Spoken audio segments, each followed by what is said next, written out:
Welcome to another SPbN production. The following is rated for mature audiences and may contain graphic themes that will be distressing to some viewers.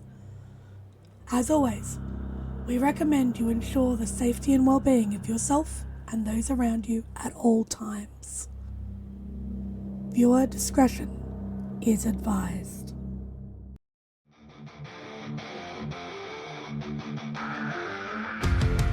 In the heart of night, we rise from shadows, howling at the moon, igniting our battles, cleansing dire of an endless fight, until our final days we will fight. Thanks, man, we stand united as one.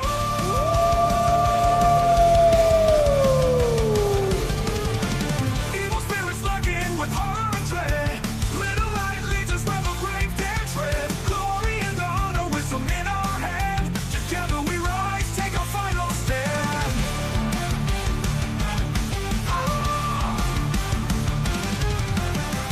Everywhere we run, the wind is at our back. All the warring forces we will track. From the depths of the ocean to the clouds in the sky, vampires tremble as we learn to fight. Rage across Tampa, in this fight we'll stay. Evil spirits lurking with horror and dread. Little light leads us where the brave dare tread. Glory and honor, wisdom in our hand. Together we rise, take our final stand.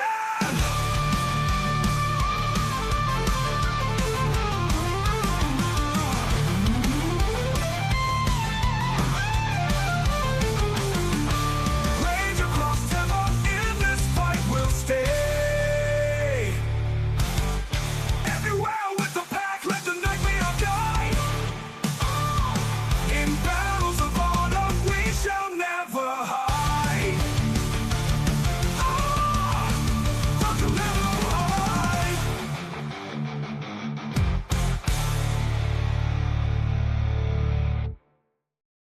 Good evening and welcome to the St. Pete by Night Entertainment Network. St. Petersburg by Night is an online World of Darkness role-playing community originated in St. Petersburg, Florida, but now spread to the world at large. My name is Kent, also known as Michikent on all social media, and I will be your storyteller tonight.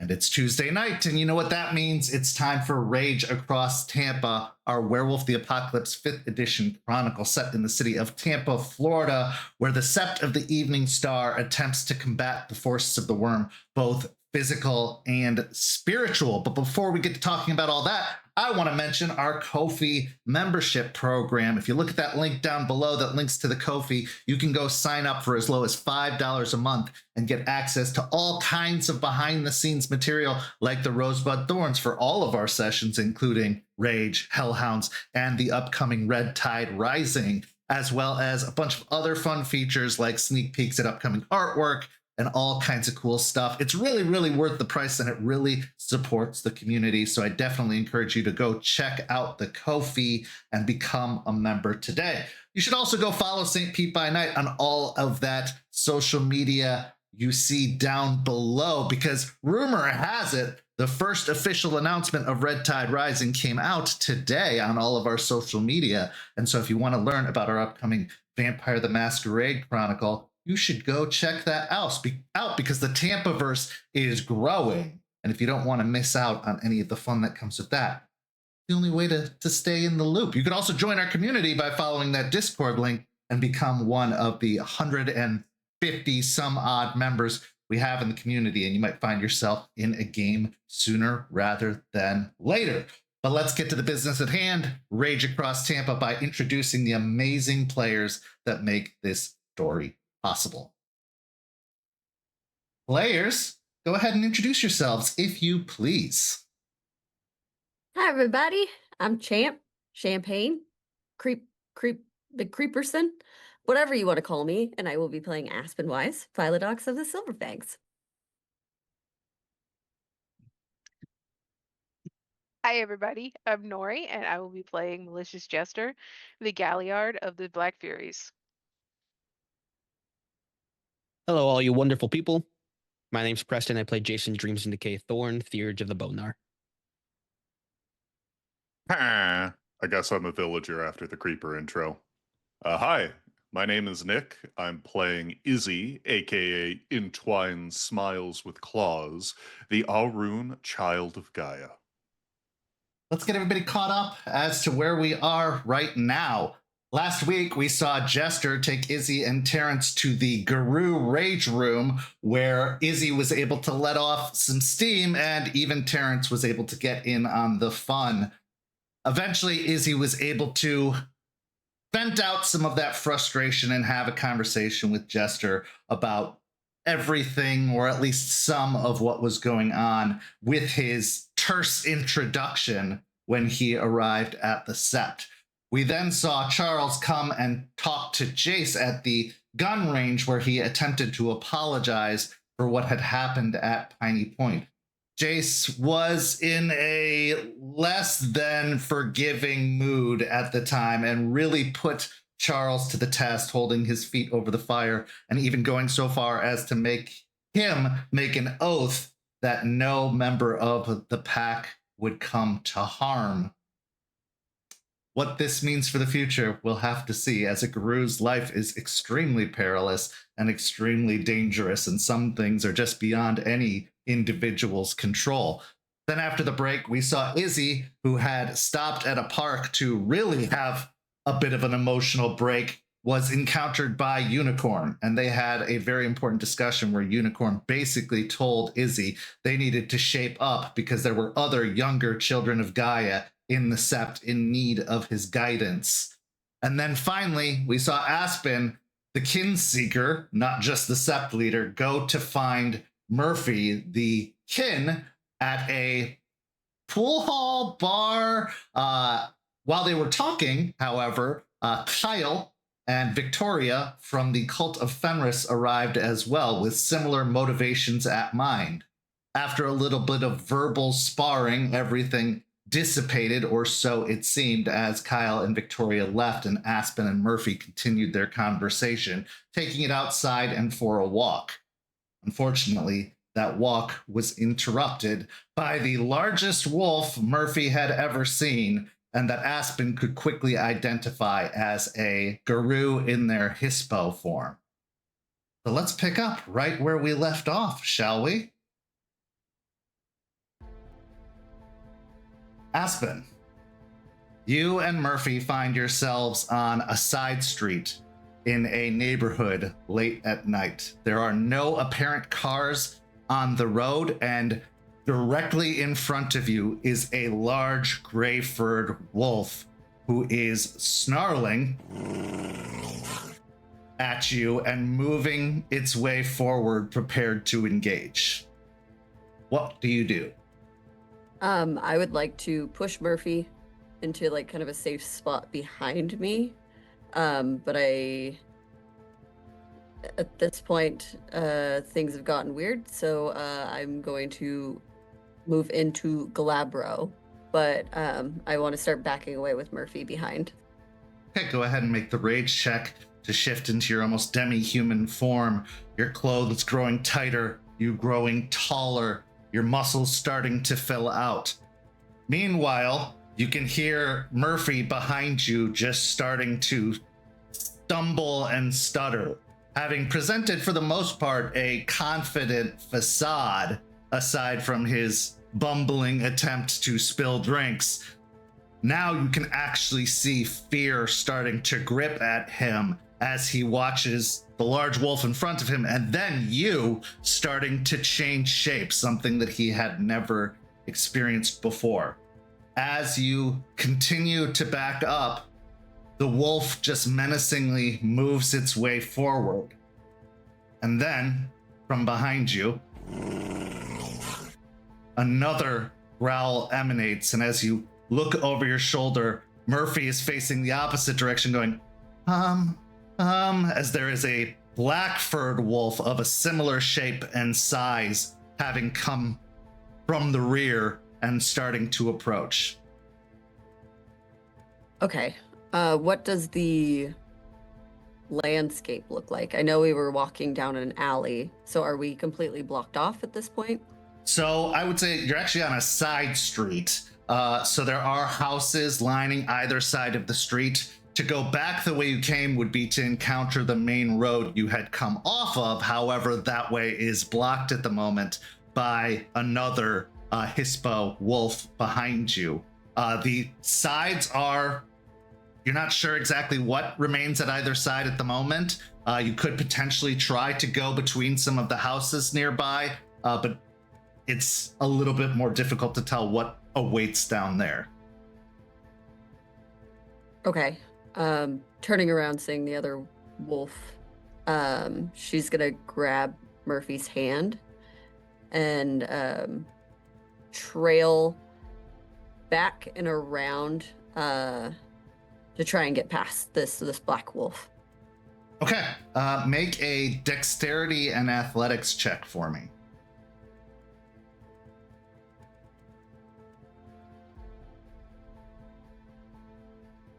What rage am I at? I would say at this point you're at a rage 2, for sure.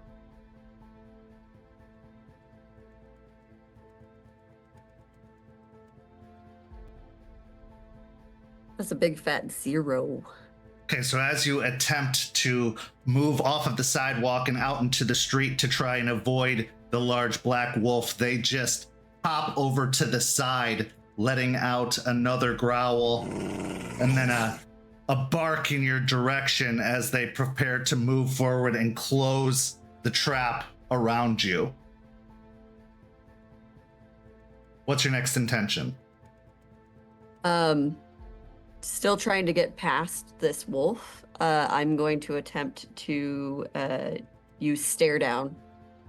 Okay. See if I get it to move out of the way just enough so we can get past. Sure. Go ahead. What's the expenditure on that in the roll? It is a 1 rage, and it is a charisma and honor versus composure and resolve. Okay, so go ahead and spend the rage, make the rage check, and then make the roll.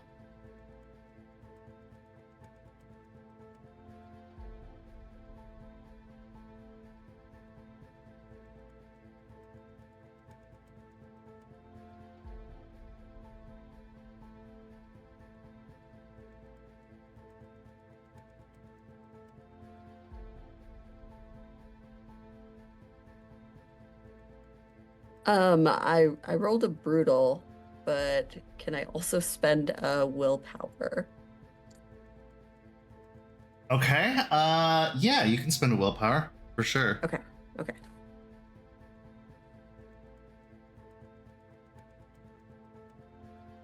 Okay. So brutal and then 3 successes.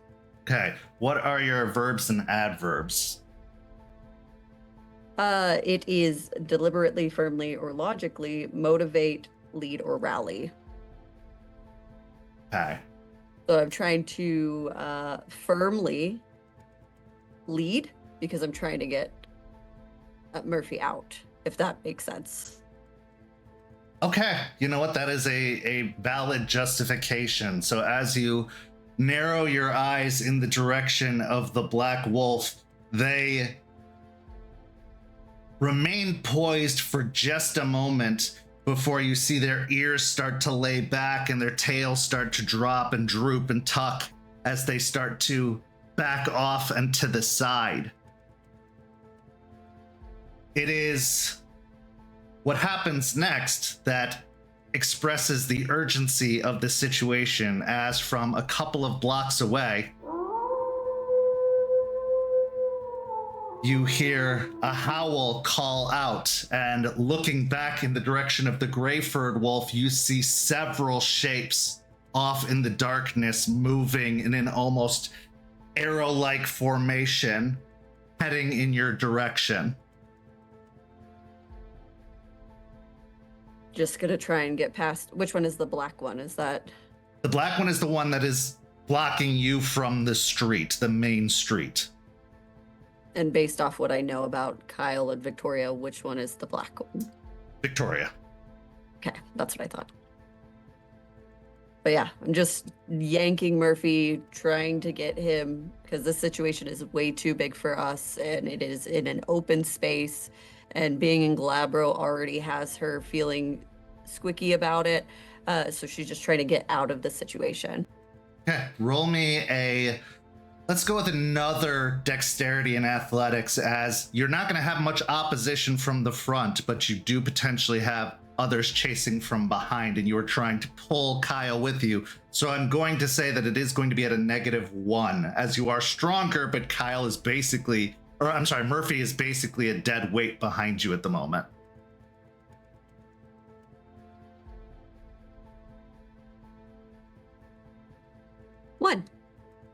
One success. Okay. So as you start pulling Murphy from behind, you can hear the sounds of paws echoing off of the concrete in a full run behind you. As you start to make headway onto the street, something starts pulling you back, and looking over your shoulder, you see that the gray-furred wolf has grabbed on to Murphy's pant cuff and is yanking from the other side, teeth bared, hair standing on end on the back of their neck, as they are backing up, slowly starting to drag both you and Murphy in the opposite direction. You can make a strength and athletics roll to oppose and try to yank Murphy free, or to at least try to pull further towards the street. Could I, because it's biting his pant leg, right? Yes. Can I just punch it in the nose? Just punch Kyle right in the nose to try and get him to let go? Okay. You can definitely try. Yeah, give me a strength and brawl as you step forward and attempt to punch Kyle in the nose.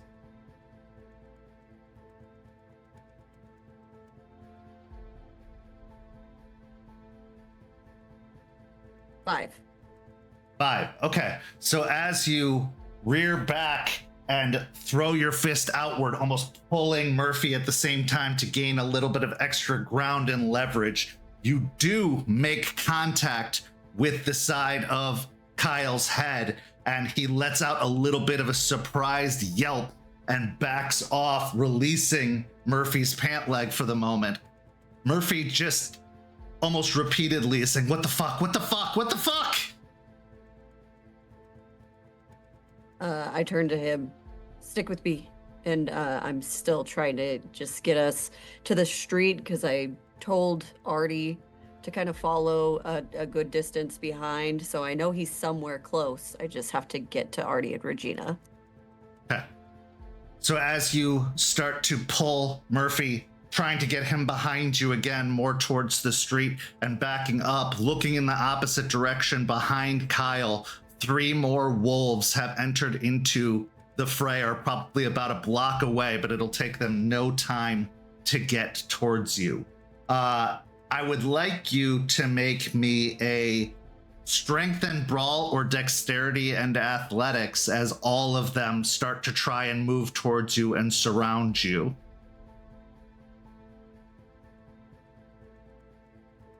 I will do strength and brawl. Okay. Now, I will say you can either use your full pool against one of them, and then you have to do dex and athletics -1, -2, and -3, or you can try to split your pool to try and hit multiple of them.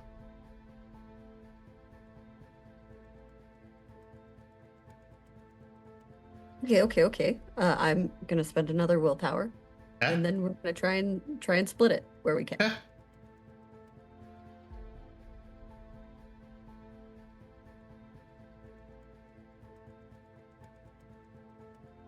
We will do 4 on one, 3 on another, and then you want me to roll a dex and Dex and athletics for the last one? -1. Yeah.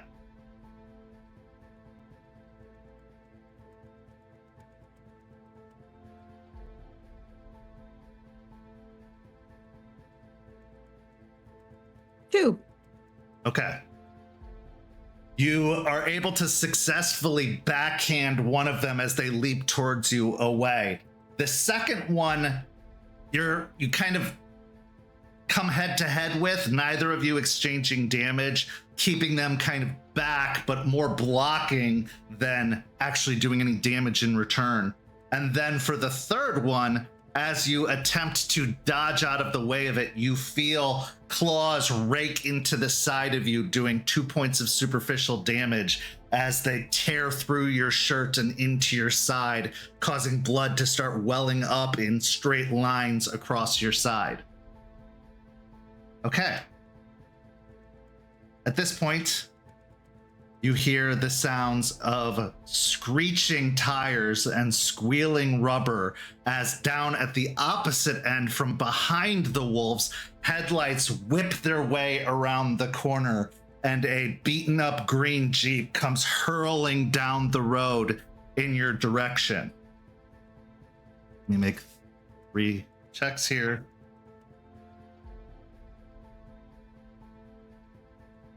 Okay. The sounds of 3 separate thuds herald Artie and Regina's arrival as they crash into 3 of the wolves, sending them sprawling off in the separate directions, unable to dodge quickly enough out of the way of the car. Artie doesn't even have to throw. Regina throws open the passenger side door, and Artie says, let's go, let's go, let's go. There's more. At this point, I need you to make a dexterity and athletics roll to jump into the car.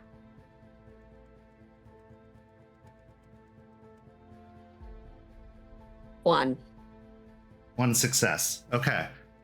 As you attempt to pull Murphy towards the Jeep, trying to get your way into the passenger side, the wolves all descend upon Murphy, biting at his legs, clawing at his side, some of them attempting to break your grip on his hand, so take another 2 points of superficial damage as they rake across your arm. Here is your choice. You can release Murphy and therefore have a quick getaway, or you can make a strength and athletics check to try and yank him into the car. However, you are going up against 3 other Guru who have basically surrounded and grabbed onto him in one form or another, him letting out pained screams as they bite down into his actual legs. She wouldn't leave him behind, so I'm gonna try. Give me a strength and athletics check.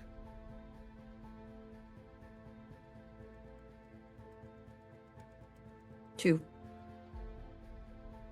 As you attempt to pull upon Murphy's outstretched hand, slowly you start to feel your grip slide along his hand. Looking into his eyes, you see nothing but abject terror and fear as his fingers slowly slide through your hands and you lose the grip. Artie, without hesitation, just guns the engine and starts tearing off down the road with you in the passenger seat, kind of dangling out of the side of the car as Murphy is pounced upon by 3 wolves in Hispo who all start rending and tearing, ripping pieces of fabric off of his form, blood starting to spatter across the sidewalk.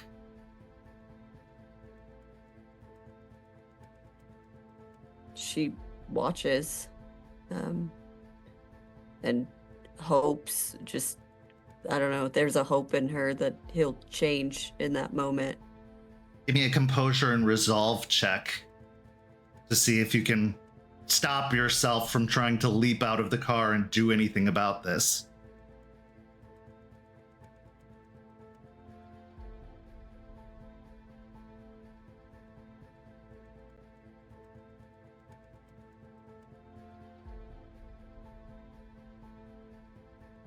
Three. You have the choice to either stay in the car or to jump into the fray. Your instincts alone, your protective instincts won't cause you to do it. It's up to you at this moment. Okay. And the car's moving, yes? It is moving, yeah. How many are there? Right now, 5. The 2 that you originally encountered and the 3 that came in reinforcements. The 2 of them are staring at you, including Victoria, who is still a little bit cowed by your behavior and your stare down, but they are still snarling in your direction. And then there's Kyle, who has eyes of pure fury staring in your direction and is still starting to advance on the car, not with any real intent to catch it, but definitely to make sure it leaves. And Murphy's not... Is he yelling? He's screaming, absolutely. Yeah, he's screaming out in pain and terror. I look over to Artie with just this pained look and look back out the window or out the door, still holding on to it, almost like in a motion to jump out, but just stares at Artie for a moment. Artie reaches out and grabs your arm from the other side. There's nothing you can do for him. It's too late. She slams the door. With that, you rip off onto the main street. The sounds of screeching tires, not enough to mute out the growls and high-pitched screams that come from the roadway behind you.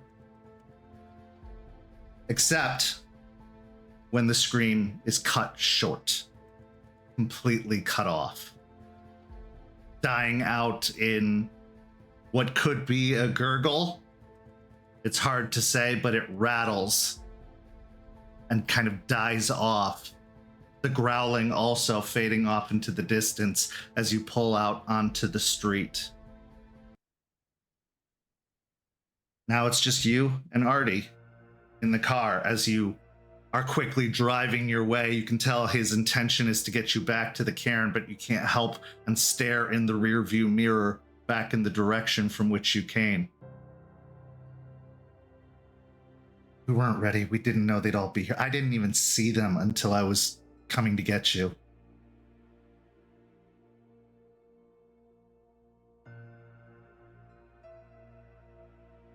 Everything in me wants to go back.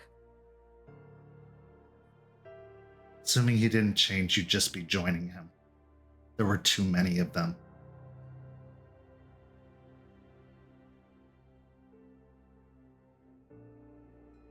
I can't let you do that. You know I can't. I'm sorry, Aspen. I really am.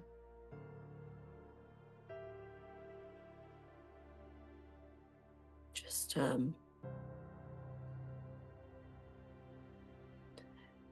was hoping it'd be different. Me too. But it's not going to be the last one. Not going to be the last chance. And who knows, maybe he'll change and he'll escape. And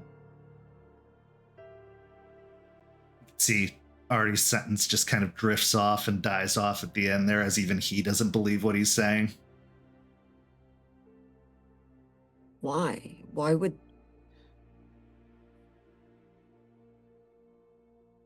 Why Don't would know. they do that? Maybe they were hoping he would change too, or maybe they were just trying to make sure we didn't get another.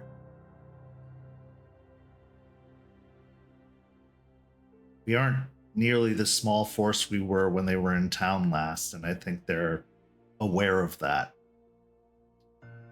Attempting to prevent us from growing to a size that they can't handle.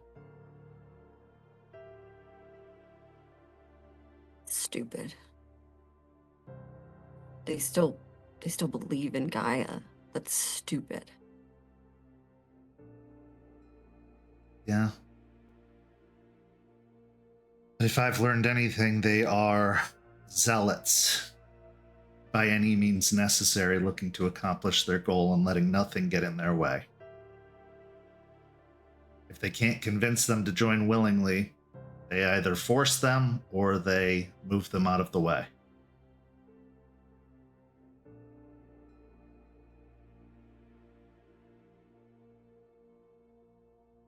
They Why don't. are they even? Go Why are ahead. they even here?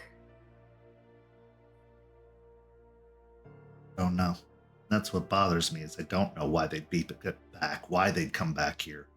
Pride or greed, or maybe they still have a bone to pick.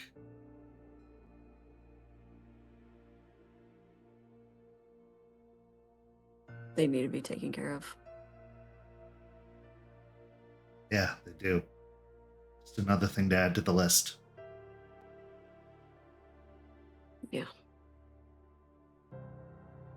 He hasn't let go of your hand this entire time, although it was more wrapped around your wrist, trying to prevent you from leaping out of the car, but it just sort of slides down to take your hand in his. It's not your fault. We didn't know they'd be there. We didn't know they were onto him. Yeah. I get it. It just doesn't feel that way right now. I understand. I'm really sorry.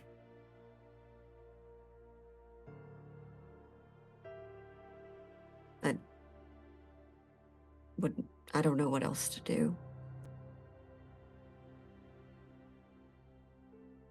Now we go home. We let everybody know what's happened and we prepare for what's next. We have to keep moving forward. You've always said that in the face of tragedy and loss and setbacks, and we just have to keep moving forward.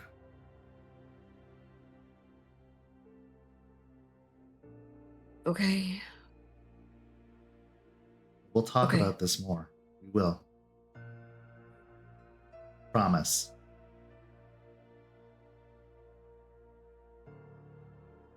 There's Is he- other things. There's other things. Yeah. But that doesn't make this any less important. Your job is to find them. Can't help. Can't prevent these types of things. Try, but have a lot of enemies out there and do the best we can. Yeah. Okay. As you continue driving, Artie quickly hops onto the highway, provide a quicker means of escape, a return to the cairn. But as you drive, despite the sounds of traffic on the roadway, all you hear are those screams.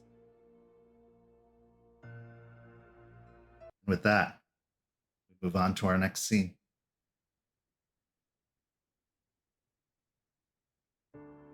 Isidoro, ever since you arrived,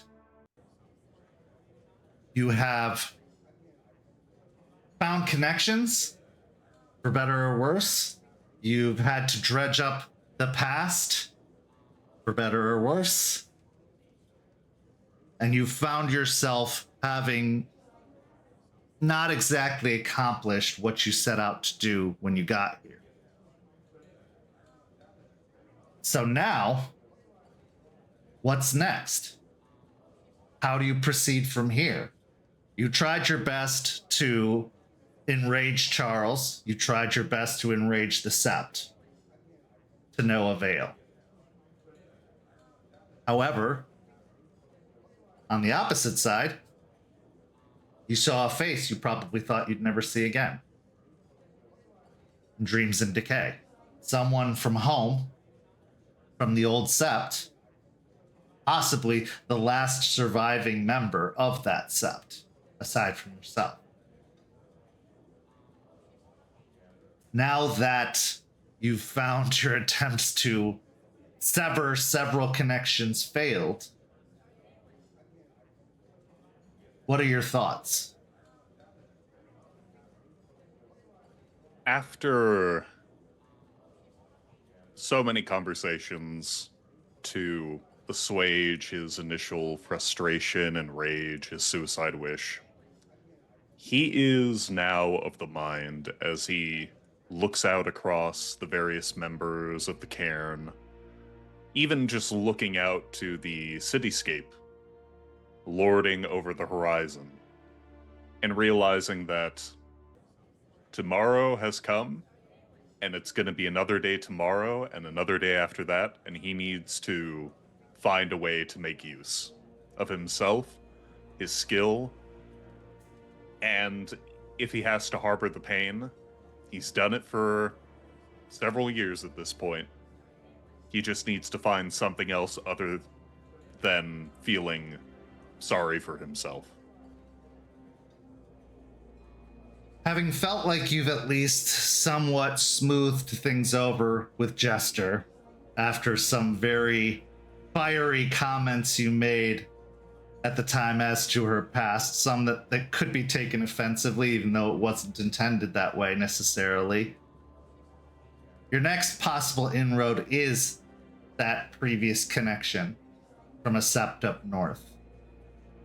And so you head to the Split Helm, a warehouse that has been refurbished and remade into a bar of sorts, a marine-themed bar.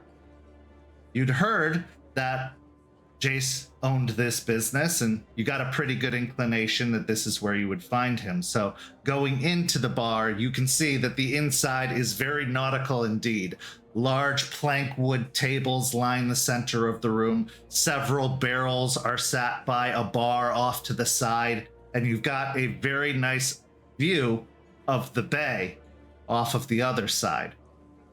There are a few customers in residence, but they seem to be off at, tables in small groups. Even a group of bikers can be seen off on one side wearing vests that say the Tampa Howlers on the back, talking amongst themselves.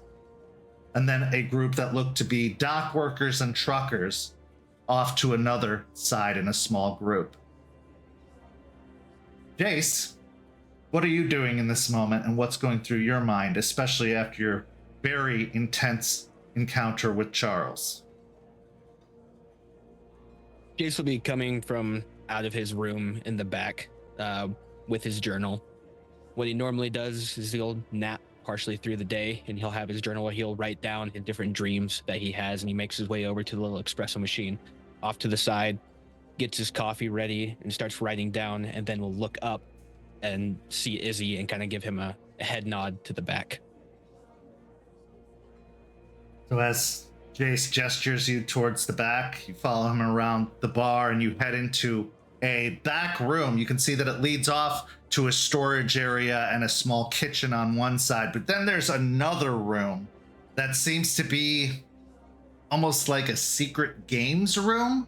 There's a dartboard hung up on a wall. There's several folding tables and folding chairs out. There's no one else in the room at the moment, but you can tell that this is like almost a party hosting area with a back door that leads out of the warehouse off to possibly one of the side alleys between the other warehouses. But as you enter in, the low roar coming from the other room starts to die down as this room appears to be pretty nicely soundproofed for the most part. And the scene is yours. As Izzy sort of looks around, casting a gaze at this piece of furniture or that, he just immediately tries to smooth over the tension as he goes, "Ooh, VIP. What's that fine chair made of? A luxurious plastic?" Only the finest plastics found in the most luxurious of all the dumpsters. Rat does provide for you, it seems. When I'm on my best behavior, it seems. So He'll yeah, walk over to one of the chairs and sit down, and he'll gesture to another one. Please. yep. Izzy just slides in, gives it a little mini jump as he tests the weight limit and goes, oof, squeaks. It adds the character to it. I wasn't expecting to see your face when I walked out there. No, I can't imagine that was the case. I had spoken with a number of people around the cairn. You can thank Jester and Terrence for pointing me in this direction. I guess the first thing is I just wanted to get out of the Sept. I've been there for too long. Starting to get a bit of a haze, my own stink. You know what I mean?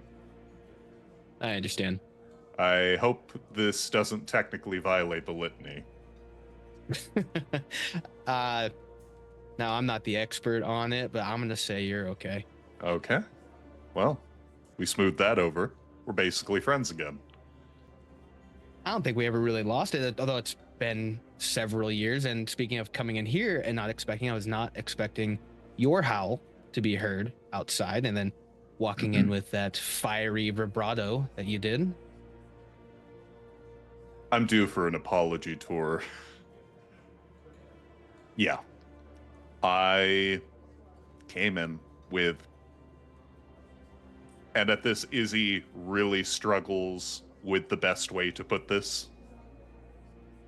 With selfish intentions. And I'm honestly just glad you... Well, I don't want to speak for you. Do you find me forgivable? Not to put you on the spot. At that moment, he takes a long pause thinking about forgiveness. Isidoro, I've had to be doing a lot of forgiving lately. But because of knowing you prior and the issues that you brought up,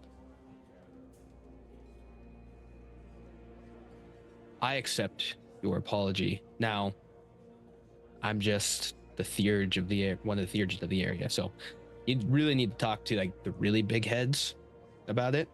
But between you and I, we're okay. Although Okay. I do want to know your thought process about coming in the way you did. What did you expect to happen? Because if you went through with it, you're going to lose, or you're going to win, and at that point, you then have to deal with the rest of us here, which you would then lose. So what was your idea about doing what you did?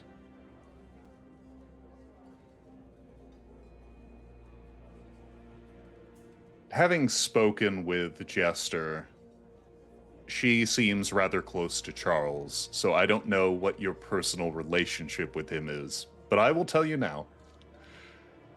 Even in my wildest dreams, there was no way in hell I was going to beat him. He would have to lie down on the ground and bare his throat to me. And even then? Even then. So, if I won, it's the end of the world. I don't know. Probably let the rest of the pack kill me on the spot. At least my swan song would be Entwined smiles with claws, killed Charles Albrecht. But the real truth is I came here expecting to lose.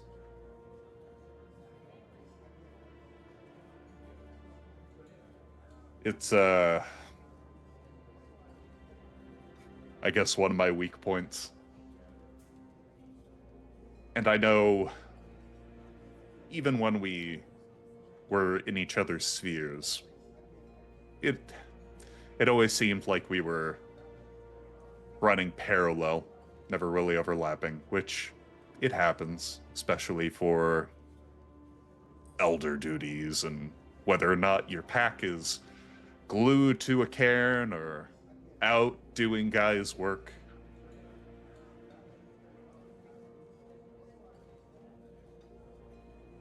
I guess for you, Jason,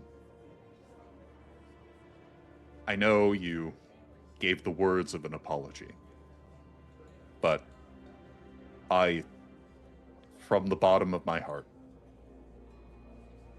truly mean I am sorry to you. I'm sorry for upsetting the rest of your pack. Sorry for intruding on your territory. I'm sorry for offending you. Because I was, as the Alrune does, very dumb and stupid. And at least for now, I'm hoping to make good on your forgiveness. As you may have heard, I've already chatted with Malicious Jester. I've not spoken with your pack leader, Aspen Weiss. But I'm making my way up. And at least as far as who I thought maybe would best be next, after I passed the sniff test, I thought you were next. So, another apology due.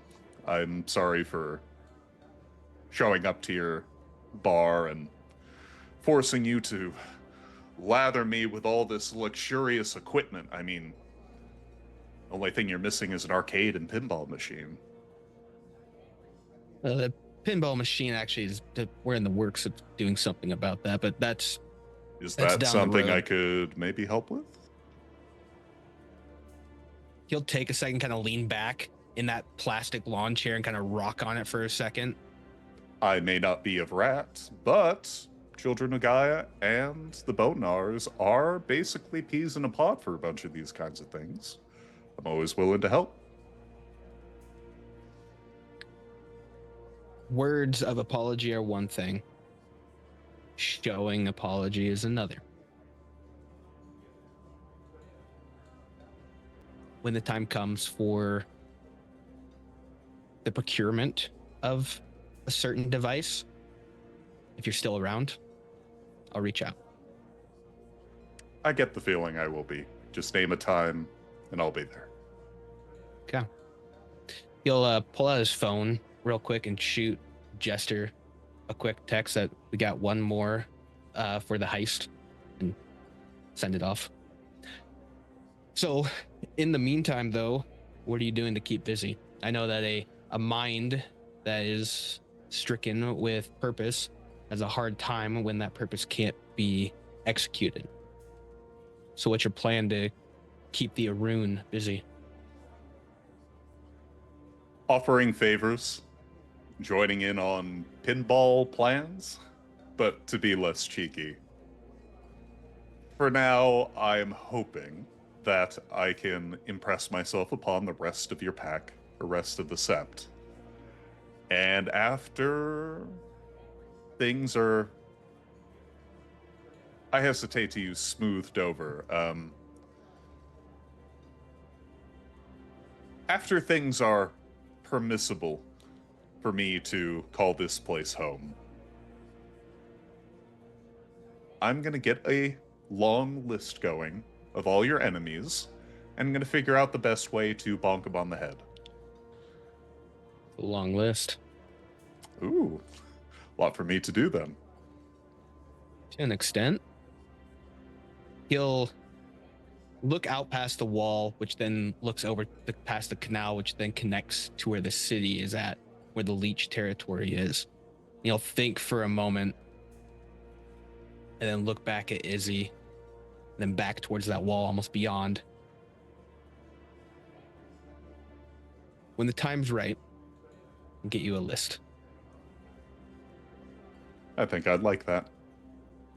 Now, the lists here are going to be a little bit different than how things were back home. We got issues here that keep stacking a lot more. Echoing Roots, I didn't realize had such a good hold on the place. Granted, it wasn't abandoned for a decade. Yeah. So that does play a factor into it. But it's a constant uphill battle. We have decent footing now, but especially the ones that were here even before I got here, they dug in deep to even get it to where it's at now. Yeah. Did Charles ever happen to share his experience with rooting out problems like that? Charles talks a lot, big game for someone like him. So I'm sure he did, but I also don't really pay attention too much. At that, Izzy's eyebrows shoot up as he detects the faintest bit of sass, I think, and goes, he does talk a big game, but he is right on a number of things. Unfortunately. Yeah.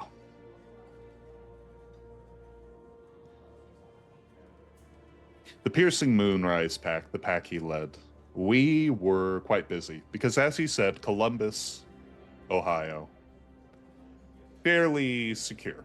Obviously, the worm dwells everywhere, but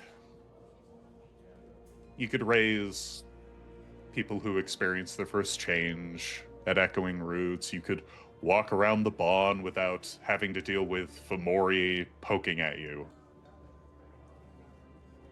My time with Charles, the pack we had, we went to places a lot like Florida.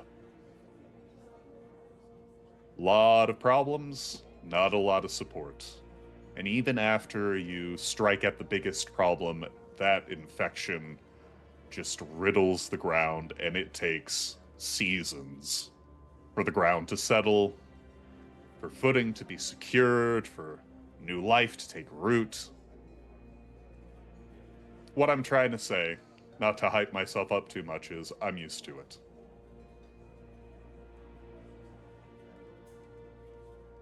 What? Now I'm gonna get a little urgy up in here. Ooh, okay. One of the great things about what you can do is you take care of that physical really, really well. And you're able to rend it and remove it.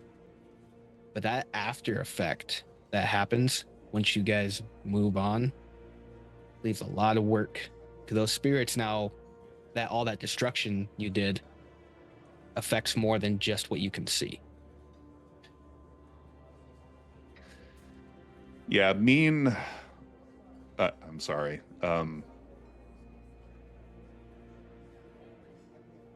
Our pack was a pack, and our Phylodox, Hex's Banes. Theurge. She,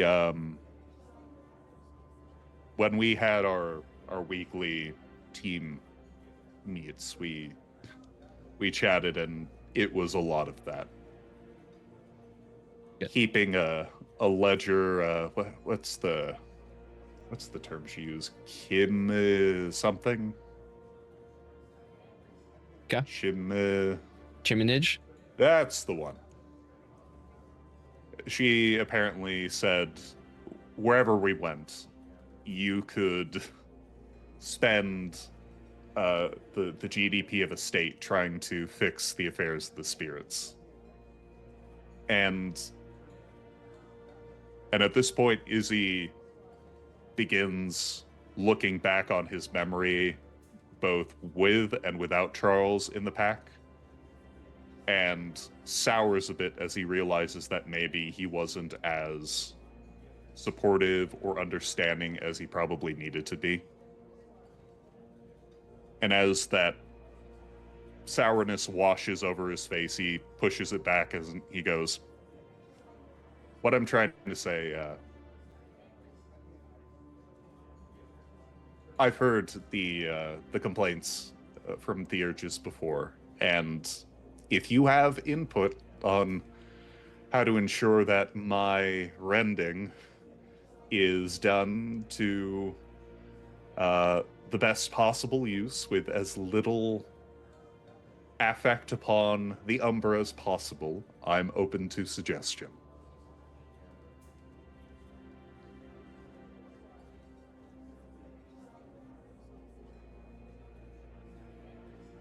The Theurge isn't the only one that can contact and speak to the spirits. It's something we all can do. And I'm sure that the spirits of a certain area would like to hear from the ones who defended it, not just the ones coming to clean it up. So possibly, just an idea. Next area you go into, knocking, bopping things on the head. Come with the Theurge next time. Talk to the spirits left behind. If you make good with the spirits, they'll make good with you. And they've come and helped me in a pinch more times than I can count. Recently, I had a huge favor I had to ask of a lot of spirits to come help us. And with the help of some friends, they came to our aid. If I hadn't had made the effort along with the others to make sure that our relationship with the land and the spirits, you probably wouldn't be talking to us.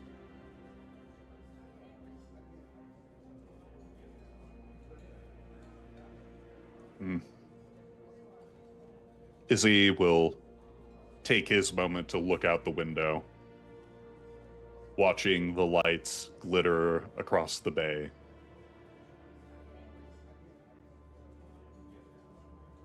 Jason, forgive me if this is a bit too direct. I know we're trying to be chummy, but do you feel supported here? Yeah, 100%. Ken, do I believe that? I would say, yeah. I mean, Okay. it depends on your definition of support. If you're asking for nation support, absolutely not. But if you're asking about support amongst pack members and Sept members, I think he believes that full-heartedly. I mean, Okay. Izzy will take a moment to really roll over the simple reply, and almost on jaded principle not believe it, before turning his gaze once more to stare at his fellow Garu and seeing just the matter-of-factness. And again, Izzy feels a pang of self-hatred as he realizes just how easy it is for people to change or feel like the world isn't out to get them. And there's a bit of envy before he pushes it down and goes, okay, well, I mean, I was never really good with spirits, but if you happen to know a Theurge around who can help me when we're chatting, I would really love to know their name. Yeah, Eliza's probably open for that. Oh, the Stargazer. Now, if it comes down to it, I'd be more than happy to help you. I got a lot more responsibility here than when you saw me beforehand. Yeah, it looks like it. I mean, for one, sitting at the main table, that's already a big step up. You're on a whole lot of tables right now, but yeah, no, the sentiment's nice. I'm working on becoming the Right Master. I'm working right underneath Eliza. No trying shit. to, yeah, it's hard. Kat was the Right Master back home, and Yeah. I never even thought that I would get to that point. I always thought it'd be kind of just in the background, just helping. Yeah. Spirit Keeper, she was a child of Gaia, so I remember chatting with her at a couple of our meets, but I don't know. For me, I only ever spoke with Pursuer Quill. At the mention of her, he'll kind of shudder a little bit, just kind of reminiscing about them. Yeah, she was something else. Yeah, she was. And she didn't take shit from it. She's one of those few people who kind of made you get a backbone, because she wouldn't let you get away with anything, and she'd call you on your bullshit without hesitation. Even in a moot, when elders are speaking, she would call them out and be like, no. Oh my god, how many times did she bait a challenge basically with that shit? Oh, it was so funny. And she's always up for it too. She didn't back down. No. Getting down here, Jester actually reminds me a lot of her. I can see that, yeah. Obviously, you know her better than I do, but for the time I've spent, she has that. I don't know what it is. Directness when she needs to. She just knows exactly what to poke you in the chest about. One of the great things is about them both is they could see the problem, and instead of following a certain path to get to it, they would cut through the bullshit. They just want to talk about that point to get that out, and that way you can move on. Jason, do you mind if I do a bit of a tangent here? By all means. He'll lean back in the chair. All right. So, Olivia, this is maybe within 6 months of my first change. I'm brought over from Buffalo.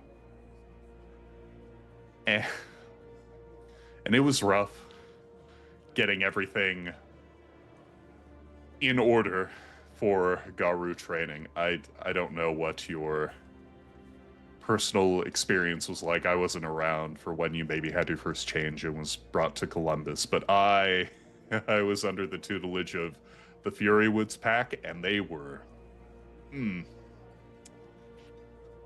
painful. Taught many lessons very quickly and very bluntly. And one of the lessons was you always listen to your elders. No matter what they say, you gotta follow. And one of the days I managed to bum internet connection off someone at the cairn and saw the message that my dad had died.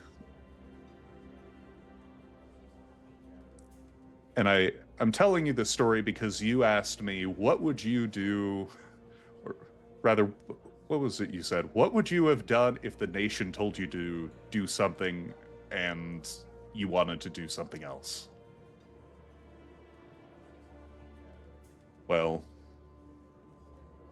my trainers said don't leave. The nation, by all rights, said don't leave.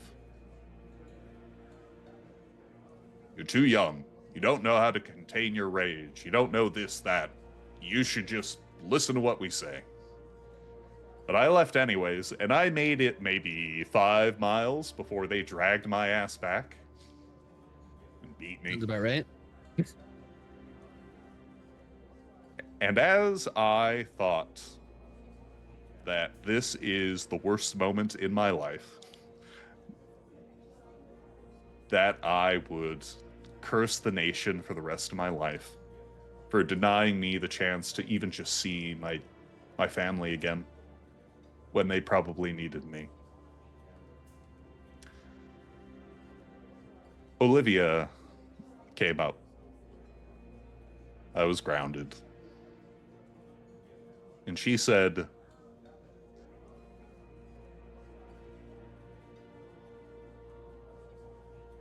you have a right to be angry. You have a right to be sad. You have a right to hate the people who put you in this position. And that wanting to just chuck the rules wasn't going to change anything. That you needed to know the rules before you could break them.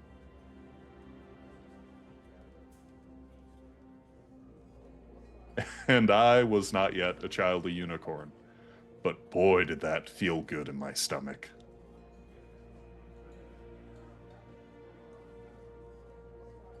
She got right to you. Yeah. She knew what to say to, I don't know, make me do the second stupidest thing in my life, right? Right. Anyway, just gonna say it's a hard realization when you hear that people that you care about, things happen to them, and you have to stay grounded. Yep. I get it. When I heard about what happened up there, I also had the reaction to just go up there, and I was gonna solve the problem. I was gonna go up there and figure it out, and I was gonna go and rescue everyone. That's not who I am. I thought I had a plan, but it was actually Jester who met me at the front door here and stopped me from making a deadly mistake. She talked me down.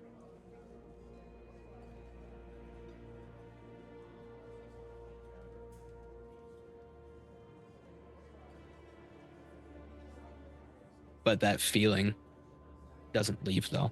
Like, I still, there's times I want to go, but there's things that have to be done here.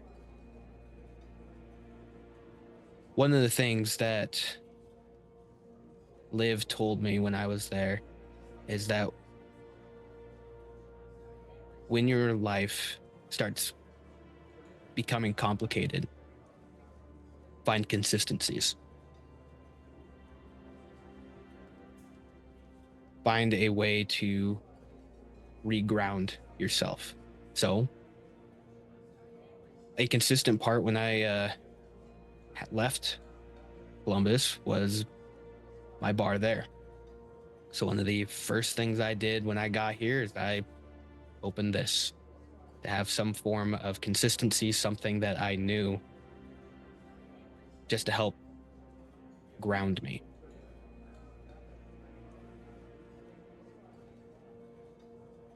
Consistency, huh?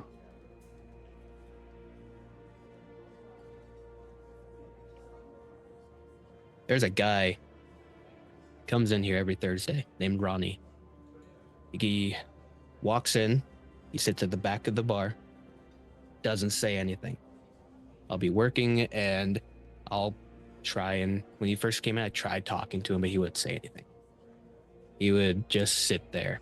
And then when the bar would start clearing a little bit, he'd come up to the bar and he'd order 2 Coors and 1 shot of bourbon, the 4 Roses. So we'd get that, he would drink it, wouldn't say a word, and he would just leave. He came in for a few more weeks, then became months. One day I finally got to the point where I wanted to talk to this guy. I wanted to know something about him.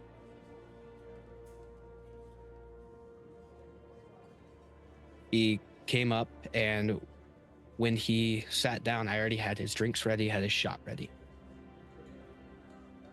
I asked him his name. All he told me, I'm Ronnie. That was it.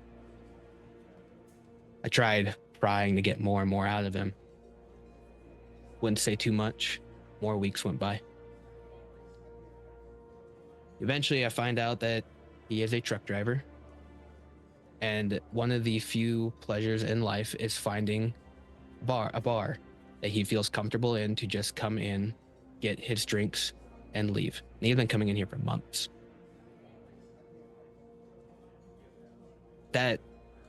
That consistency grounds even the most stubborn person that comes in here.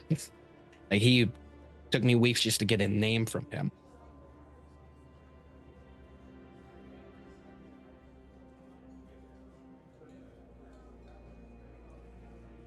For you, just as coming from Pursuer's Quill, just passing on the overall wisdom, I'm thinking you need a new consistency except for that the hate that you're carrying.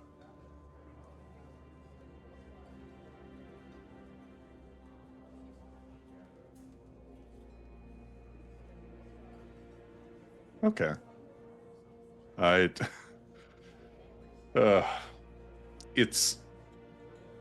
It's honestly amazing what happens when you feel like you start listening for the first time in a long time. Jason, I will honestly say, if there is ever a moot, this is going to be deed-worthy.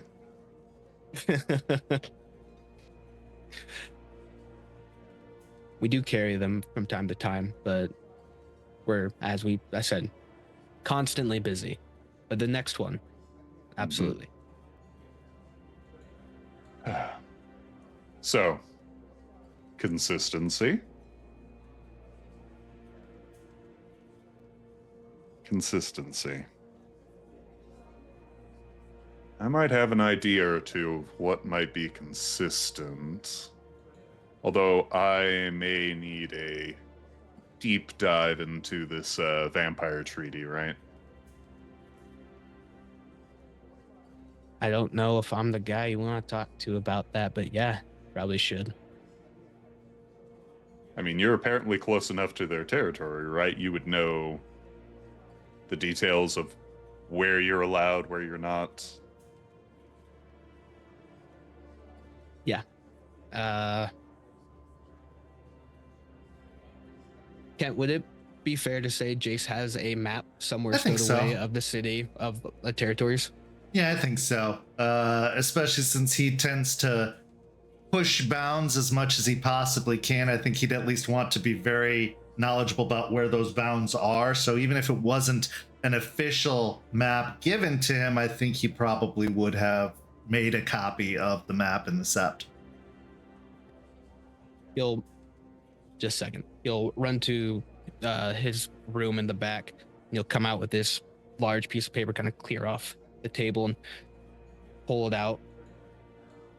All right, so this is Tampa. Mm-hmm. We're here. Okay. Across this little canal here, that's downtown. So that area itself, that's a no-fly zone. Can't go there. Got it. So Then- everything on this side is okay to... Kinda. He'll point over towards the university. So there's this spot. Okay. Can't go there either. Now, when I say we can't go there, I really mean by the fact that we can't go at night. And if we go into these certain areas, we are having to put on a marker, a nice shiny one, to identify that we are there. Okay. I know. I have to assume the people who wrote this did so with much knowledge and foresight. Yeah, there was when drawing out the territories, it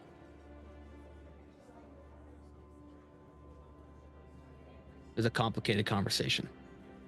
Oh, yeah. Leeches tend to be very procedural and underhanded. Granted, most of the time I've spent with them was tearing their heads off, but for the times Fair. where I was party to the diplomacy end, particularly up around the Great Lakes, it was stuffy.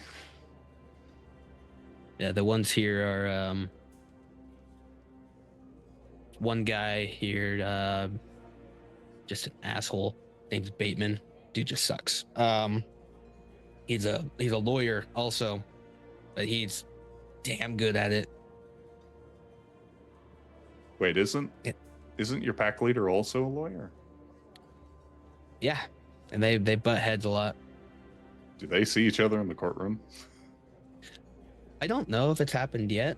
I'm not privy to those kind of things. I think there's like a confidentiality thing about knowing what goes on. Not saying like I wouldn't look into it. Like that would be kind of fun to know. Well, consider this the loving attention of your local Arun providing you the battle plans for the coming war. I look forward to that. Mm-hmm.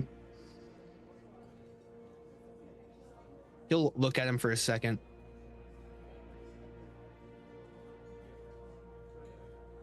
You make good with everyone here. And I might let you in on one of the other things going on below the surface. Ominous. But, okay.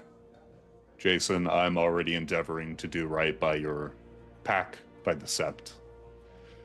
And though first impressions last, I'm hoping that the second, third, fourth, and fifth will smooth over that first one. I'm sure they will. This place is about second chances and sometimes thirds, not fourths. So like that one, you're done at that point. Wise words. At this point, you hear the back door open, and in walks a very lanky individual with very pronounced ears sticking out from underneath a skull cap. He's wearing a tank top shirt over what appear to be Jinko jeans, very baggy pants that almost cover his shoes, as Skeeter makes his way in. Oh, hey, boss. And then he sees Isidoro and immediately clams up. Please, I'm not here. Just, do you want me to leave? I can step out if this is personal business. Oh, very much are here. I see you right there. That's you. Izzy will look over to Jason. It's fine. Just shut the door. Oh, yeah. He kind of kicks a leg back and just shoves the door shut. Hey, sorry I ain't been around too much lately. The others, they're taking Dodger pretty hard, but figured I wanted to check in with some developments that you might want to be aware of. Yeah. Is there anything you guys are needing? Moment, no. I think we're pretty settled. We should start drifting our way back around here at some time or another, as soon as the others start to feel their urge to go out. But and then Skeeter notices the map on the table. Actually, it's very convenient that you got this out. I wanted to talk to you about a little area that I was thinking you might consider to be a gray zone. Not for us, but you remember that? And he kind of paranoid looks over at Izzy and then back at you. Remember that thing you wanted us to do? Kicking a few beehives and the like? Jason, do you mind if I make a formal introduction here? Oh, yeah. Sorry. Yeah, go ahead. No worries. Listen, I understand. And with this, Izzy will rise up from the plastic chair and walk right up to Skeeter. Skeeter actually cranes his neck back to take in your full height. You're Big a big ol' one, hand. aren't you? Oh, they're bigger, trust me. Pleasure. My name's Izzy. Skeeter, and he puts his hand in yours, and as he shakes it, roll me a wits and investigation. Ooh. What is my rage currently at? I'd say you're probably back to a comfortable one. You haven't really had, even if you were a little bit anxious going into this meeting, I wouldn't say it would be bordering on rage. You know him from the past. You share something in common. Mm-hmm. Okay. With one success, what you're able to pick up almost instantaneously is the smell. This guy smells worse than you would assume Jace smells. It smells like detritus and maybe a little bit of sewage, and it's a profound odor emanating forth from this individual, but that's enough to distract you from picking up any other details about them. I think Izzy in this moment squares that Jason is, one, comfortable around him, two, is discussing things related to vampire activity, and is loosely piecing together in his own mind that maybe the Skeeter person is someone on the up and up, and will, in the most generic, like, fishing terms, go, "Oh, Skeeter, pleasure. Hey, you a member of the family, or?" Distant cousin. Depends on the family you're talking about, but he's got the right of it. Izzy casts a very curious glance at the word cousin. Well, that's a story for another day. Let's talk about here. And he ends up thudding his finger down on a suburb of Tampa known as Sulphur Springs. Let's just say made contact. And as a favor to them, I'm asking you and yours to consider this just a gray area in terms of the little arrangement that you have. Let's just say there's a couple of ambitious rebels that are looking to put a dent in the old authority nearby, and it'd probably be for the best that they aren't having to watch their backs for a bunch of, angry Paw Patrol wandering through. I'll look at the map for a moment. Just Sulphur Springs or some of the surrounding areas as well? Primarily just that area, just that neighborhood. I'm sure they're probably going to get venturing outward, and I can only speak to that area specifically. This is a favor to them in exchange for a favor later on. You know how we do business. But this area specifically, and he kind of draws a loose finger around an area that borders the Hillsborough River and a little bit north and south of it. This place, just maybe leave it alone. Just don't go intimidating through there. I know it's a big ask, and I wouldn't ask it otherwise if I didn't see some benefit into your assignment in doing so, but this is a favor for a favor if you consider it. I'll run it up the chain. I don't have that final say, but Of course not, but your word carries weight more than mine, and I figure if I can lean on you a little bit to use that weight to sway the vote, as it were, on this particular issue, it'd mean a great deal to me and mine, because we would have, a chit to call in later, and that's never a bad thing. You have a time frame? For how long? Yep. Well, rebellion's tough business, kid. I mean, this isn't a particularly big group that's doing work here, but at least give me 6 months for starters, and then we can check in. And I mean, they're small enough that they might be squashed like a fly on the windshield, but at least this will give them a fighting chance to eke out or maybe do a little bit of damage on their way out. He'll ponder for a moment, tapping his finger on Sulphur Springs. I will say, there's not a lot of assets there. Not a lot that benefits you and yours or anything truly worth fighting for, except maybe the river. But honestly, it's a small section of it. You wouldn't be losing much, is all I'm saying. As far as negotiations go, you always go a little bit higher than what you're asking. So I'll push for 8 in case it gets pushed back to 6. You know how to do business, kid, and I appreciate it. It really means a lot. And yeah, I mean, at least it gives them a chance. If they, blow up on takeoff, then that's on them and no harm, no foul. But at least I'm giving them a chance, and what we could potentially get in return could be very beneficial if the need arises.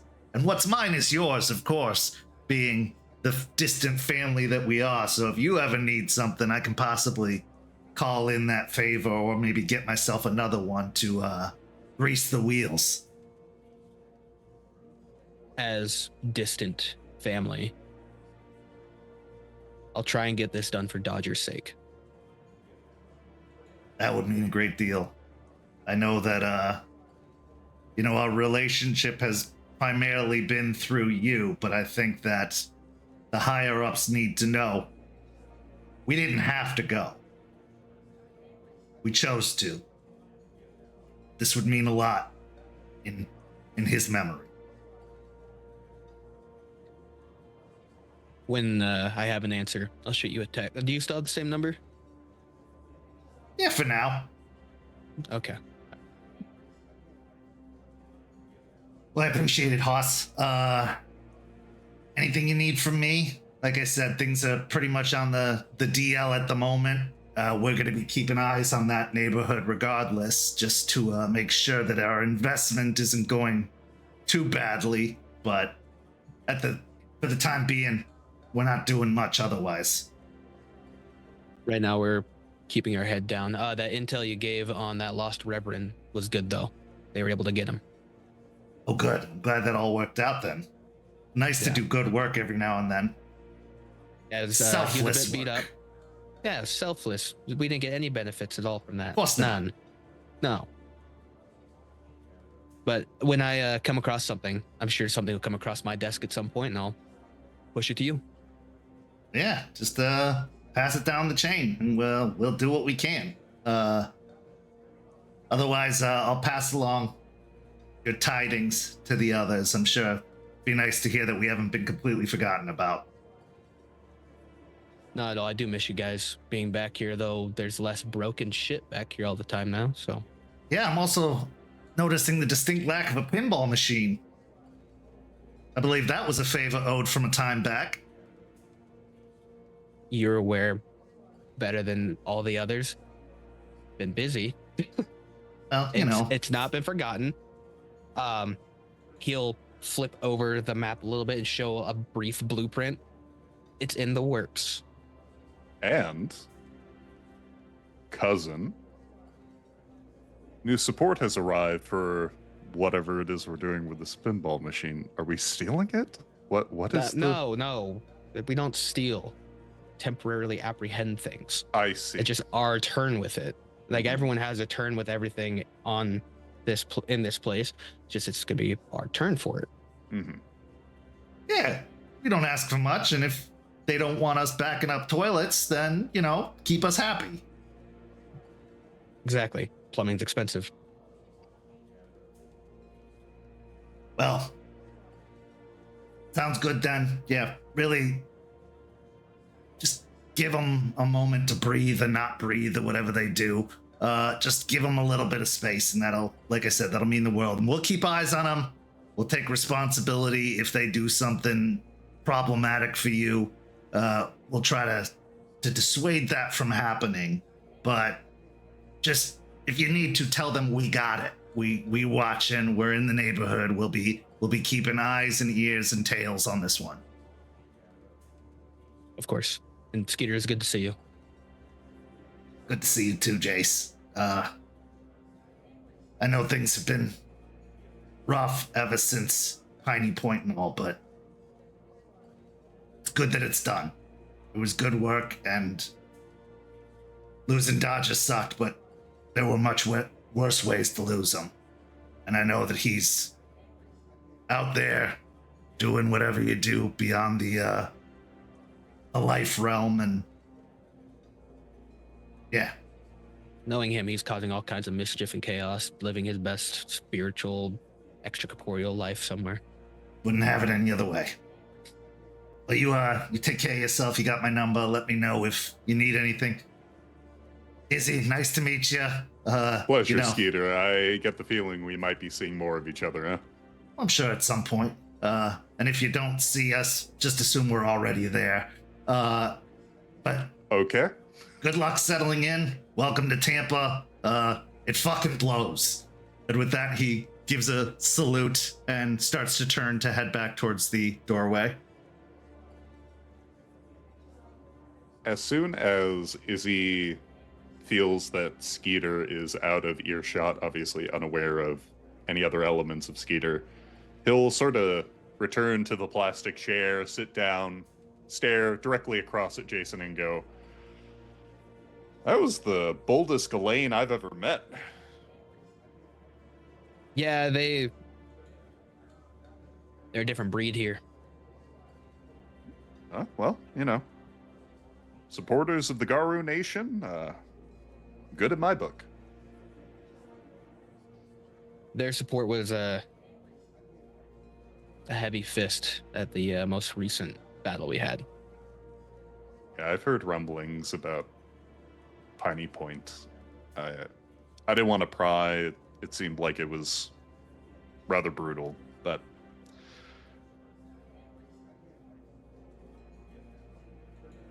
anyway. Obviously, I came here, made my peace. It seems like we're, at the very least, set for some degree of shenanigan. Of course, but we can't do it on an empty stomach. So let me show you the kitchen. Oh, goodness. A guru within my humble abode eats for free. Oh, well, it's good, because I don't have any money. That's the two of you. Speaking of which, go ahead. As the conversation, fades out, the last thing is he goes, "So, do we need to get jobs at this cairn?" If you're needing one, just let me know. He'll escort him to the kitchen. As the two of you head off for a meal, I'd like to know what's going on in your heads after this interaction, after this encounter, and especially Izzy with the injection of a completely new and unknown element. But Jace, we'll start with you, and then we'll go to Izzy. Jace is feeling the sense of nostalgia. Seeing someone from his past, thinking everyone from there was dead, and then someone that he brought up a while ago, he doesn't have anyone that he could bounce those ideas off anymore. He only has those memories, and it's one thing to be able to talk about it, it's another to have someone who can experience it. So he is happy and grateful that Isidoro is here because it's someone who he can reminisce with. But he does come with baggage, and trying to sift through all the baggage is going to take time. And some of the baggage he may not want to go through at this moment. But he's also very excited about someone who's willing to do the shenanigans and stuff, and just eagerness to have a job and just go do things. Having a set of muscle that isn't Charles is a nice warm feeling for him right now. And it was really good to see Skeeter. And Izzy. For Izzy, it is a night and day difference from when he stepped into that back room. Obviously, showing up at the dive bar was a bit apprehensive because he wasn't sure. Maybe he didn't know Jason as well as he thought he knew him, or maybe he changed to the point where him showing up unannounced might have been a big stickler, but Jason, true to Raps, packed up, immediately made him feel like he was at home in the little nesting hole in the back. And a lot of that dread washed away as the conversation proceeded, obviously dredging up a lot of personal issues, baggage, as was stated. Did slow Izzy's gait, but at least until the arrival of Skeeter, he felt like there is a clearer and clearer picture for Entwined Smiles with Claws in a world where he's not on a suicide mission. And then Skeeter appearing, he is still completely in the dark on, unsure what to make of it, but Jason seemed non-perturbed, so as the Auroon, smile, nod, of course, everything's right. And he also, I think, is eager to figure out exactly what sort of shenanigans will be afoot. Emotional baggage, trauma, is like quicksand. We were all warned as children about the dangers of quicksand, whether it be through TV shows, cartoons, or just silly stories. But it is very, very real. And when that trauma piles up, it starts to pull you down the longer it goes undealt with. You sink and you sink and you think that you're fighting against it, but you're doing so ignorantly, because really what you're doing, pushing it away, pushing it to the back. But you're just forcing yourself to continue to sink. And it's even more difficult sifting through another's emotional baggage when you have plenty of your own. We'll be back in just a few minutes with the second half of tonight's story. See you shortly.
As we return, we find ourselves at the grand opening of a pizza parlor. Another business endeavor by Jason Dreams and Decay Thorn. Now, it's been a couple of months in the process of getting this all set up, but now it's finally here, the grand opening. And with all of the hype surrounding this place, all of the mystery of new construction, needless to say, the restaurant has a pretty good population at the moment. A good number of people have arrived for this grand opening. And Jace, you have been working yourself tirelessly with your employees and staff, keeping the business going, getting this opening day to be as successful as possible. And by all looks of it, it will be successful, as many of the nearby college kids want to come see what the artisanal pizza is all about, what the offerings are. And with mommy and daddy's money, it's got to go somewhere. But as your opening day finally comes to a close, you find yourself in the back counting out the earnings of the first day, pretty happy with what you're finding as that stack grows taller and taller. Most of the staff has gone home for the night, preparing for yet another day of heavy business the following day, as grand openings are more than just a single day. They're booked solid for weeks at this point. But as you're back there, Jester, you arrive, making your way through, having already let that Jace know that you wanted to chat, and he gave you the instructions and left a door unlocked for you. And you head back to the back office, where you see Jace seated at a desk, counting out money, making notes, doing all of the things a businessman does. The scene is yours. I'll knock on the door frame. Am I too late for the party, or is there any leftover pizza? I'm sure there's some sitting in there. Everyone's already gone home, but you'll pat the stack of money. I think I got enough here for another party, though. That was a hell of a grand opening. Congrats. Yeah, I knew that college kids could eat a lot, but fuck me. I'll probably I have to up the orders. I don't think we're gonna have enough flour to make the dough for the pizza. Wow. That's Yeah, but crazy. please come in. He'll start moving the stacks of money off the table. I'll come in and find some place in the crowded office to just lean against. There's actually a nice stack of printer paper boxes that make a reasonable stool, and you feel will comfortably support your weight as you sit down upon them.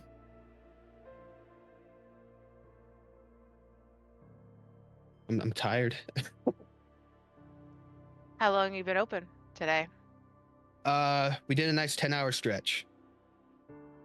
I'll probably drop it back down to 8, but if it stays like this, especially when all the sports start kicking back up, no, I'm probably gonna stick with 10. I might even have to go 12s, to be completely honest. Always working to make the money. Yeah. Well, it's more than just the money. It's the location that it's at. And this money doesn't necessarily just go to me. It's for all of us to be able to use. I know. Just teasing you. If you're needing more money, though, I can up it. If you're feeling a little short, they'll I'm good. hold a stack. Like, if you need it, like... Thanks, Jace. I'm good. Okay. There's plenty of people in the city that probably need the money. Yeah, there are. But other than me getting a little greedy over here, what brings you over here? Checking in how you are after, well, Piney Point and how life's been, other than busy, obviously, and new business.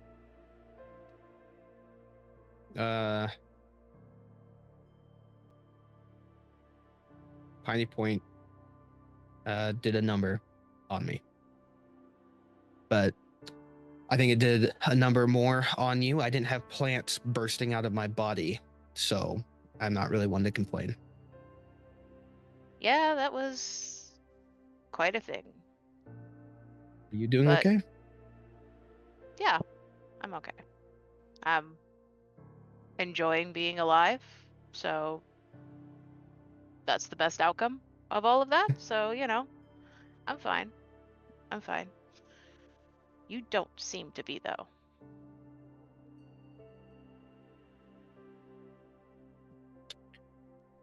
Well, like you said, I've been busy, Mm-hmm. so might have spread myself a little thin, if that's what you're meaning. You know it's not. Look, you've been started training with me not long after I was able to like get up and train again, and it's cool and all, but I'll just trail off and look at him.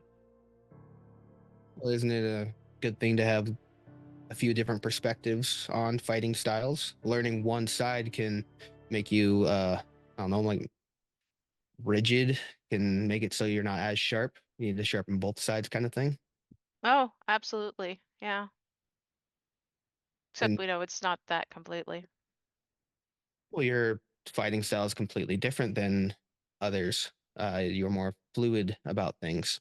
You I think can't that even fits say his my. name, can you? Try not to. Why?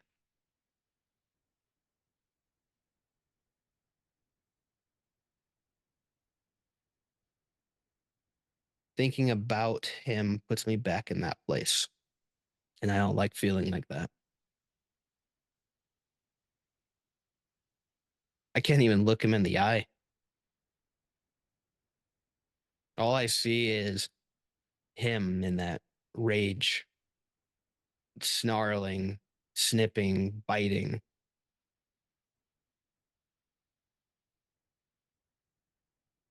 There's a part that sits in me that just wants to avoid, and that's got to be the just survival instinct that I have, that anytime put into a dangerous situation, avoid the situation. And that's been my go-to for as long as I can remember. If you can't take it on, get away from it. So you're afraid of him. I mean, Yeah. Be stupid not to be scared of Charles Albrecht. I'm not afraid of him.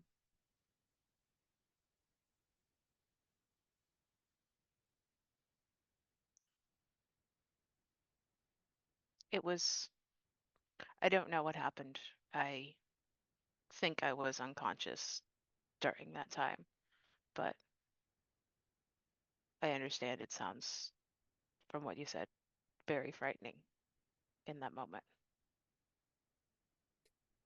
Jess, he had me pinned up against a wall after he had caused such enormous amount of bleeding. Then he proceeded to chase me. And then I was pinned up against a wall. And it wasn't until your voice broke through that he was able to stop and realize what he did. But I did have a conversation with him, and that guy said, no, I was conscious through it. I knew what was happening. That doesn't make me feel better that he knew the entire time what was going on, and it still happened.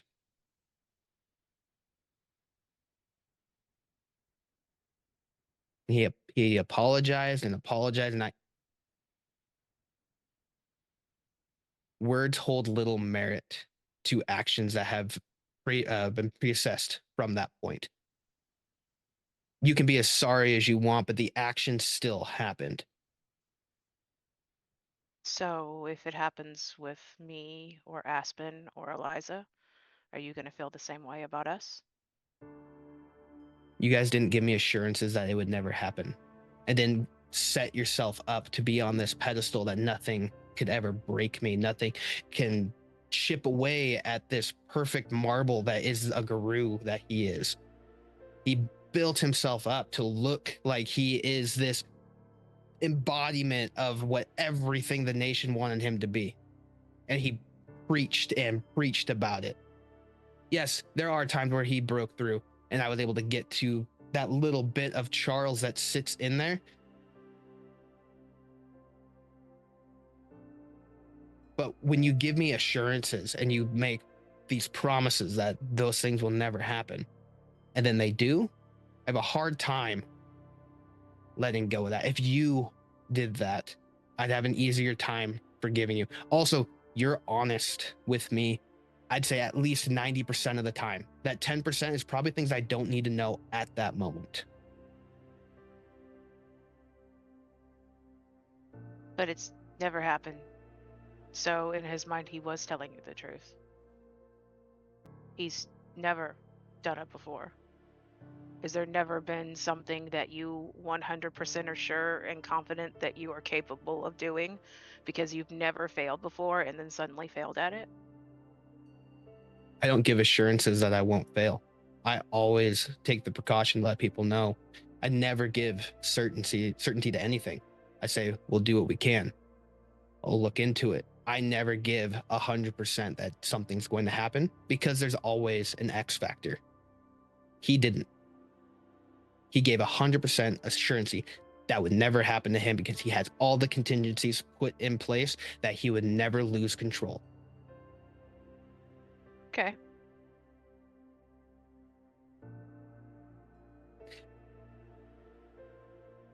I know that it's something that we all can fall into. I get that, and I understand that it is part of who we are, that sometimes that the rage that sits inside of us gets too much.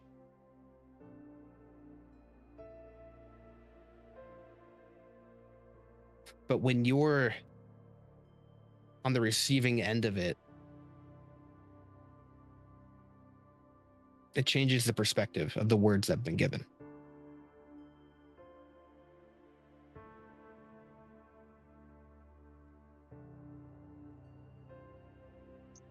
You've been lucky in your past then.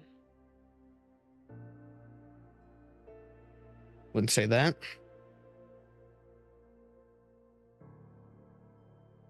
Really. Never been on the receiving end of a frenzy Ngaru? And the entire time you've been up in Ohio?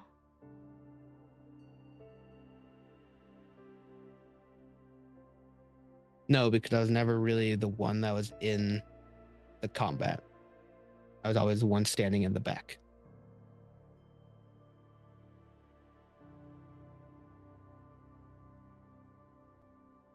So I've seen it.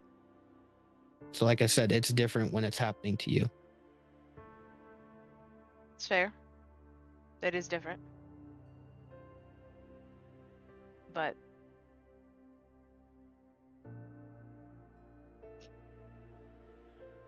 it's something that happens a lot. Are you just going to go around and ignore him?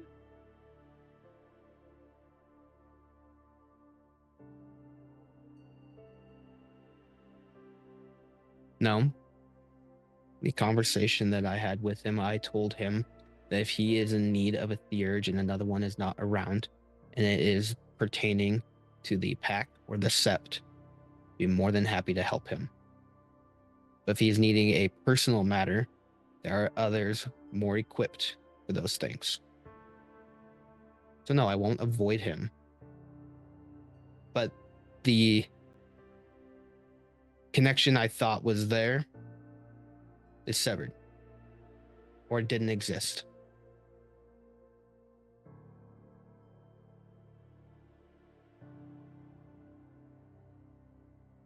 Did Charles send you here? No. Charles hasn't talked to me about anything in weeks. Frankly, it's annoying.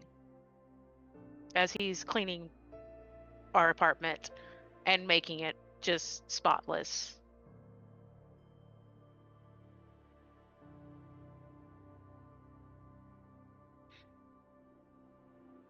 So he didn't mention that him and I did have a chat about this conversation already? No.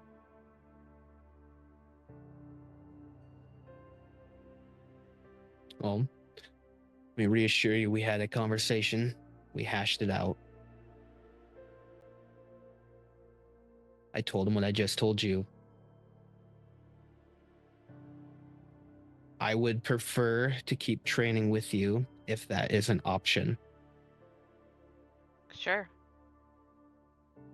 But I think you probably should talk out some feelings because I don't think Charles is the root of these feelings. I think you're piling everything onto that incident. Everything you've been through lately that you haven't addressed. Just like Izzy was piling everything he went through onto Charles. And maybe you should talk to somebody about the things you've been through. I can't tell you what to think about what happened. I don't even know really what happened then. I don't even know what happened with myself, honestly. Other than there was a lot of pain and it was really scary. But I do think even if you want to keep things civil, you're creating a rot within our pack, and I don't like that. So maybe go talk to Artie. I'm probably not the best one to talk about because I'll be biased.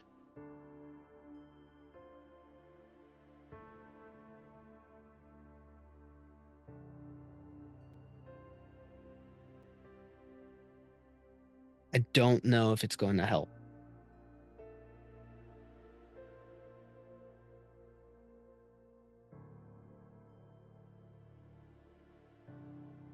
Talking So- about it just makes it feel worse. So if I put my thinking into other avenues, other outlets, it makes its way into the back. And I'm aware of how things pile up and they can come up. But thank you for bringing it to my attention. That is happening. I will try and fix it for the future. Seriously? Talking about it just makes it feel worse? You've got to be joking me. So, you're just like him. You're just fucking like Charles. You know why he was fucking like that? Because he felt like he needed to be perfect. And he doesn't talk about his shit. At least to a lot of people. Because like you, talking about it makes it feel worse.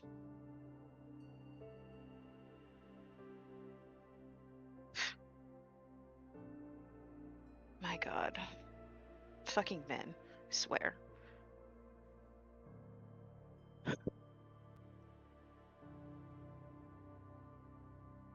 Jace, you can't just sit on the death of your pack. You can't just sit on the death of Robbie.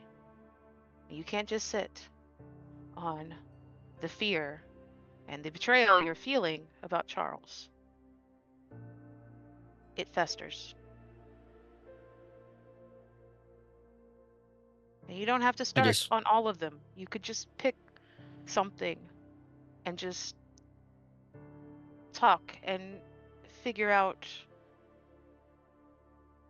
why you feel that way and what you're feeling about it.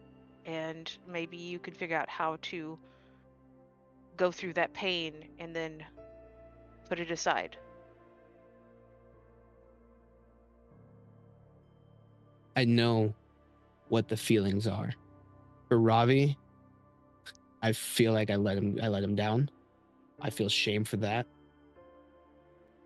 for my pack, I feel like there's a loss there that I can't fill because I still don't understand how all that happened. Yeah, I've heard the stories on what happened there, but I need the details and I can't get all of them. And with Charles,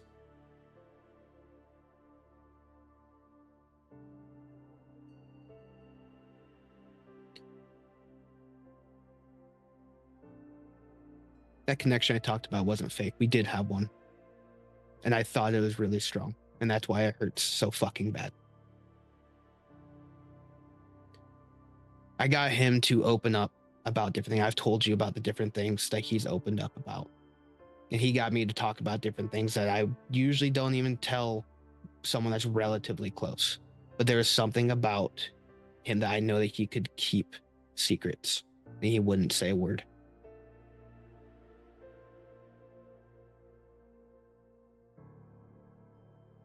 There are things that happened in my life that are parallel to what have happened since getting here to Tampa, which make things difficult to work through, because I thought that part was done. But for some reason, my history is coming back in a far worse way and tenfold. And I don't know why. So yes, I sit and dwell on it, not because I want to feel bad. I want to figure out why these things are happening. And I don't want to put that on the rest of you. So yeah, I might have distanced myself a little bit. I might be a little bit more off in my own world. I don't want to be that extra burden on top of you guys because we have enough shit going on. And on top of that, there's a whole nother thing with fucking issue that I'm having to deal with too. So there's a lot that I'm having to process. And yes, I should have talked it out, but that's not how my processing works. So you're saying the trauma you experienced in your previous life is now rising up because you're experiencing similar situations because you never processed that trauma in the past and never talked to anyone about it, huh? I don't think I said that. That's pretty much what you said, man. May not be in so many words, but it's pretty much what you said. And I'm still standing on the you need to talk to someone and start processing that. And I get it. Trust me, there are things that I'm not ready to process in my life. I am trying to get there, but it is hard. But you do need to start with something. Because it's just going to get worse. Our lives aren't good, Jace. Our lives are not going to be happy ever. Most of us don't live for long, and that means the rest of the pack, when that Garu dies, has to deal with that. And we have to deal with all the other shit that comes on, like you said, the shit you're dealing with. And that's on top of whatever emotional things that we have not processed in the past.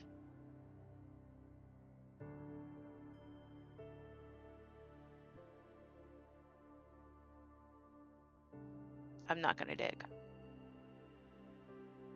Like you, mine's pretty personal, so I'm not going to dig on yours, but just maybe think maybe the things you're feeling aren't all completely from about Charles, but a multiple of things. And you may want to deal with that. Because, yeah, it was scary, but that could happen to any of us. That situation was fucked. Jace, beyond anything we've ever experienced, that situation was fucked. And he was powerless. And the person he cared about the most was dying. and he was powerless. You know, the one where Arun are supposed to protect the pack. He couldn't do that.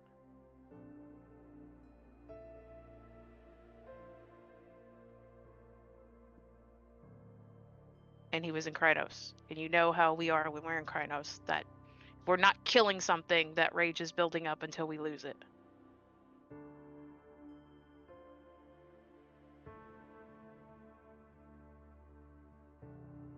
I hear you. Just think about it, man. That's all I'm asking. So I go and talk to Artie. I get this all hashed out. Then Artie has to hear me go on and on about that, and that's going to help. And you're guaranteeing that's going to help. I can't guarantee it's going to help, but usually in the long run, it tends to help people to, you know, talk to a therapist about things. Artie's actually a pretty good therapist. He has our best interests in heart. There's going to be work. It's not just talking about your feelings. You have to start doing emotional work too. But you got to figure out how you feel about things before you can even start to work on how you want to feel about things.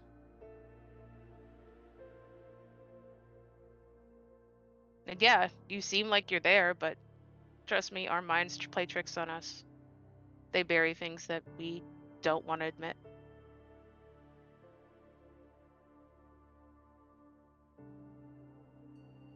He'll take a moment, tapping his finger on the desk.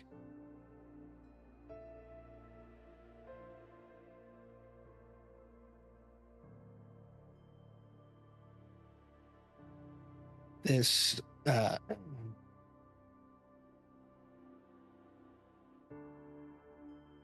place, and I don't mean here, I mean Tampa in general.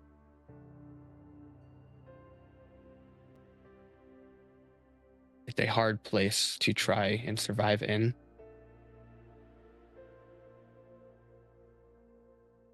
And it'd be even harder with a guru not being 100% honest with you all. So, and you guys deserve that. I will talk with Artie. I'll do all the kumbaya, whatever stuff he wants to do. Burn incense and whatnot. I don't even know if he'd do that, because who he is would probably be Brab. I don't even know. I don't know. I don't do fucking therapy.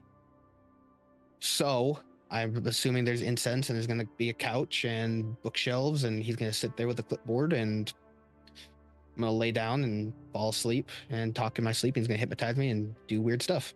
Yep, that's exactly how it goes. Yep.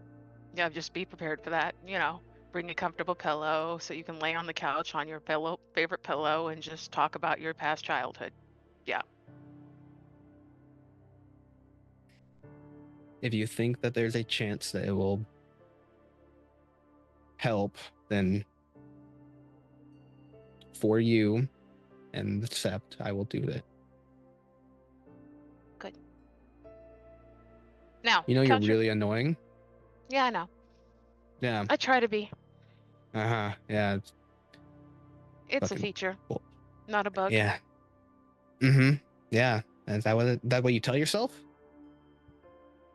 Yeah, of course. Now you should finish counting your money so we can go, like, you know, spend some of it or celebrate or something your grand opening, because, you know, I ragged on you. Now it's time to go have fun. Okay. You could buy new parts to that shitty motorcycle you got. He goes and grabs a stack and shoved it in a duffel bag. That is vintage, thank you. That's sure. Whatever you gotta tell yourself. It is vintage.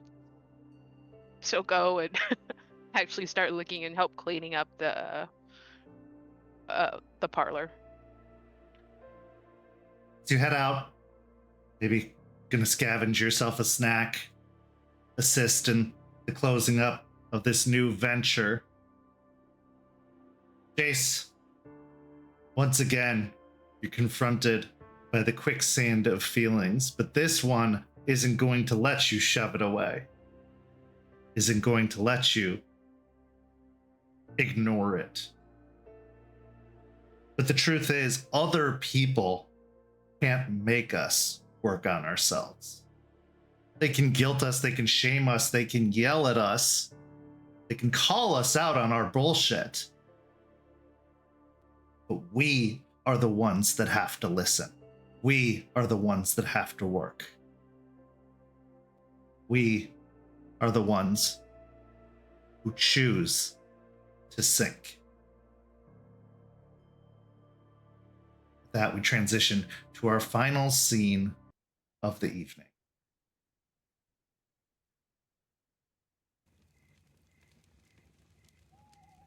For the last few weeks, the Sept has been growing larger and larger. There's also been some new developments since the last time this pack met. A new arrival, a homecoming, a tragedy. There are many paths laid out before this pack, some that they don't even know about, like a freight train heading to them while they look the other way. But needless to say, decisions must be made. A course must be set. Piney Point is done, finally.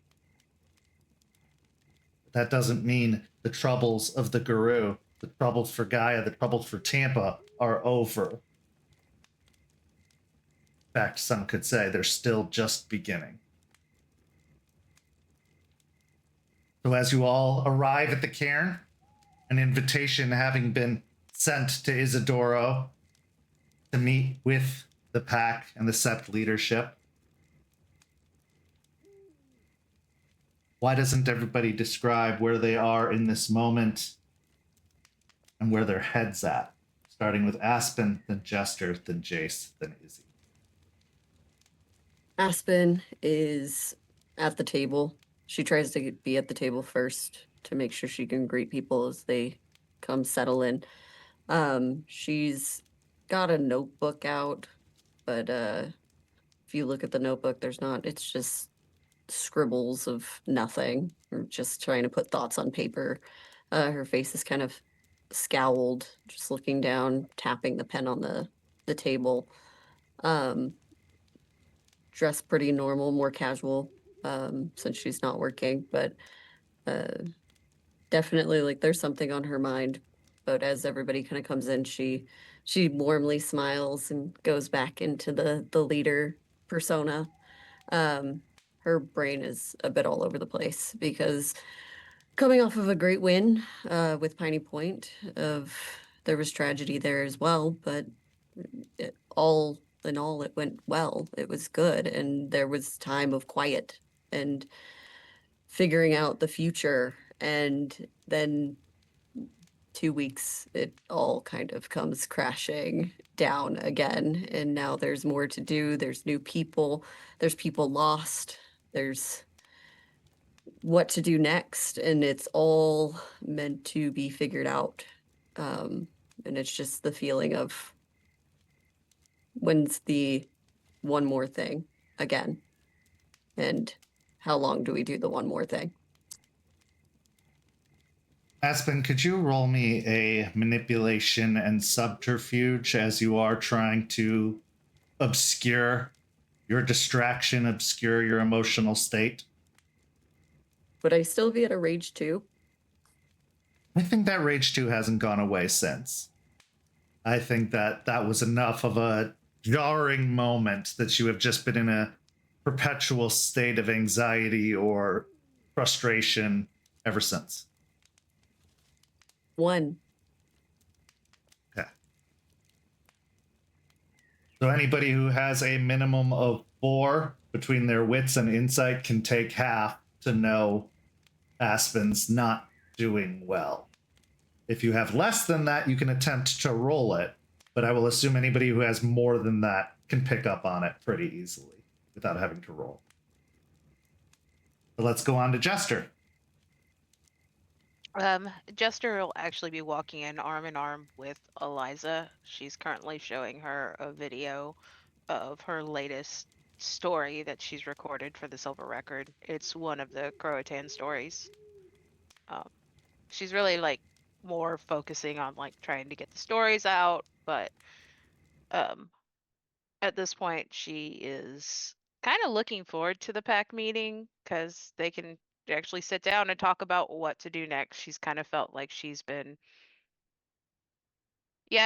keeping busy, but it's more like drifting than actually having some sort of goal to look towards. So she's hoping that like discussions today will figure out like where we're going forward with the Sept or what we need to focus on. Um, she will glance at Aspen and frown at the moment, seeing like kind of the her trying to put on airs, but the possible frazzledness of her. And she'll just take note and finish showing Eliza the video before heading to her seat.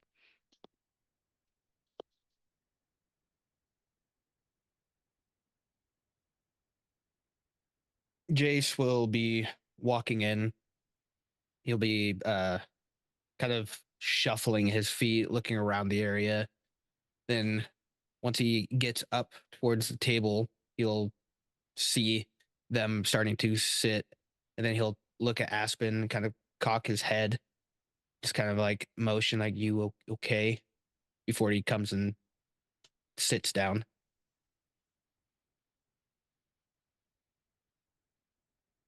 For Izzy, he will, upon hearing that a Sept meeting is taking place, put on his best face, sort of center himself, and as people begin to arrive, he will initially stay closest to the entrance in a way that is not too dissimilar from when he first arrived at the cairn, waiting as a guest should for an invitation or direction to sit somewhere else other than sort of standing in the background.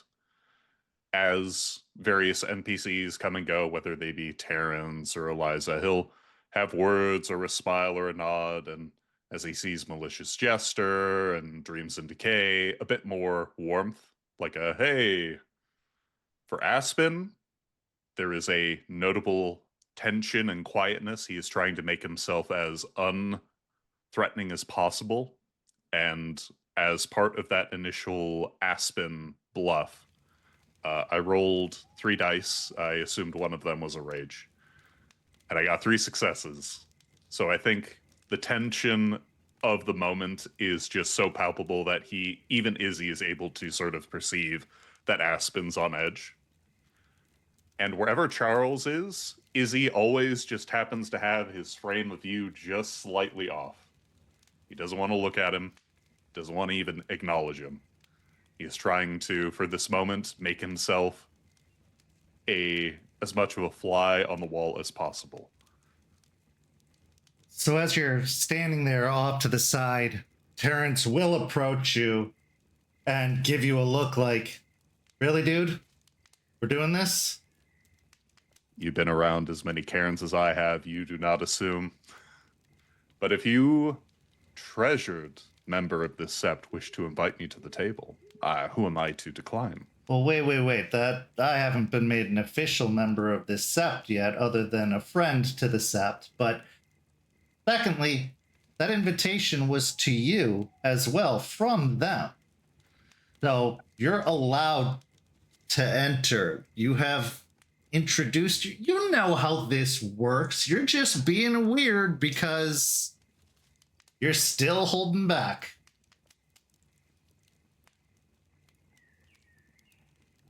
I don't want to curse at you, but I will say you're right. And with that, Izzy will step forward and go and seat himself at one of the guest chairs. That a boy. Terrence takes the seat next to you.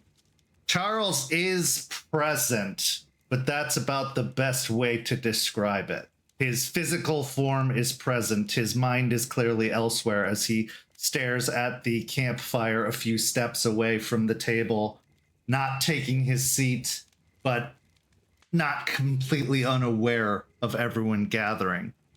Artie is standing behind Aspen's chair, just staying close, not taking his official seat until the very last minute when everyone is gathered. Eliza, smiling, and acknowledges the video from Jester and says, that'll make a good addition, I think. And then, Need some editing. and then there's Larry, who actually is in attendance.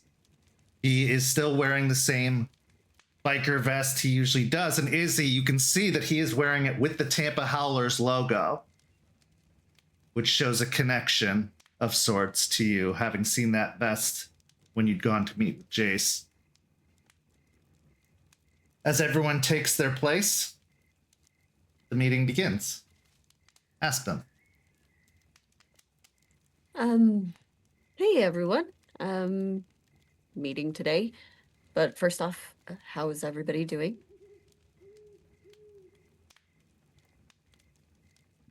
We're doing. Good. How are you? Good. We've got a lot to talk about, but Terrence raises We're his present. hand. yes, Terrence. So I'm going to cut through all the awkwardness here and say it's good to be home. I'm happy to be in Tampa. I'm looking forward to showing Isidoro all around. I think he plans on sticking around for a while, if that's all okay with you. And I'd love to get him settled in the area, if that's okay. I mean, we're both a little tight on money, so finding a place to live and all that kind of stuff would be good. But things are great. It's good to be home. I'm glad I missed that crazy winter you guys had. That was actually going to be one of my first questions is your involvement here and how long you planned on staying, and also to you, Isidoro, how long you both were planning on sticking around this area. I can't speak for Izzy, but as long as he's here, I'm going to be here just to make sure that he doesn't say anything stupid again or offensive. Oh. Okay. You don't have to put me to your hip, okay? You can go and start pursuing your own projects, all right? The elder here needs to step up and needs to make himself known. And with that, Izzy will sort of sit up in his chair as he looks square at Aspen, just full attention, and goes, Pack leader, it is my intention that unless you plan on booting me out, I will be here for the foreseeable future.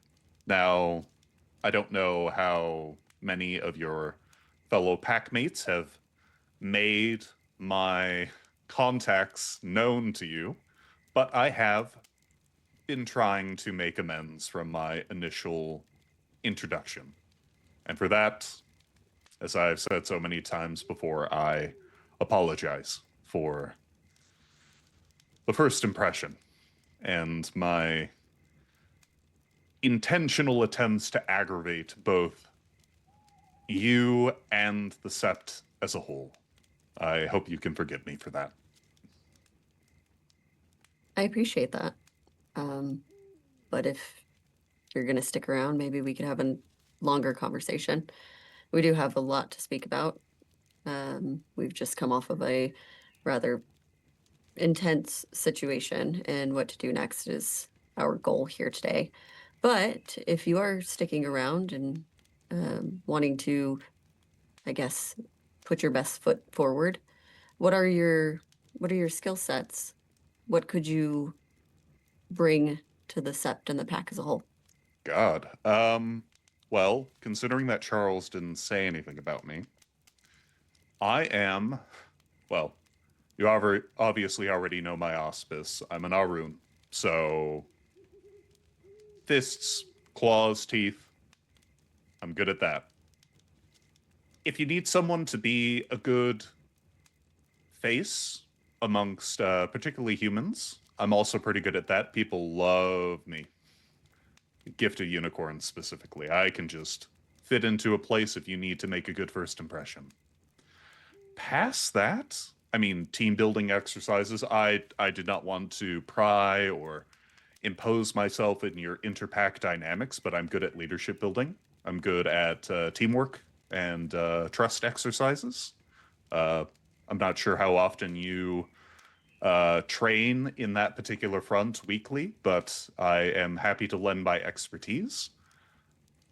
For things related to the fight for the survival of Gaia, I have a little bit of experience here and there with like computers and stuff, just stuff I've had to learn.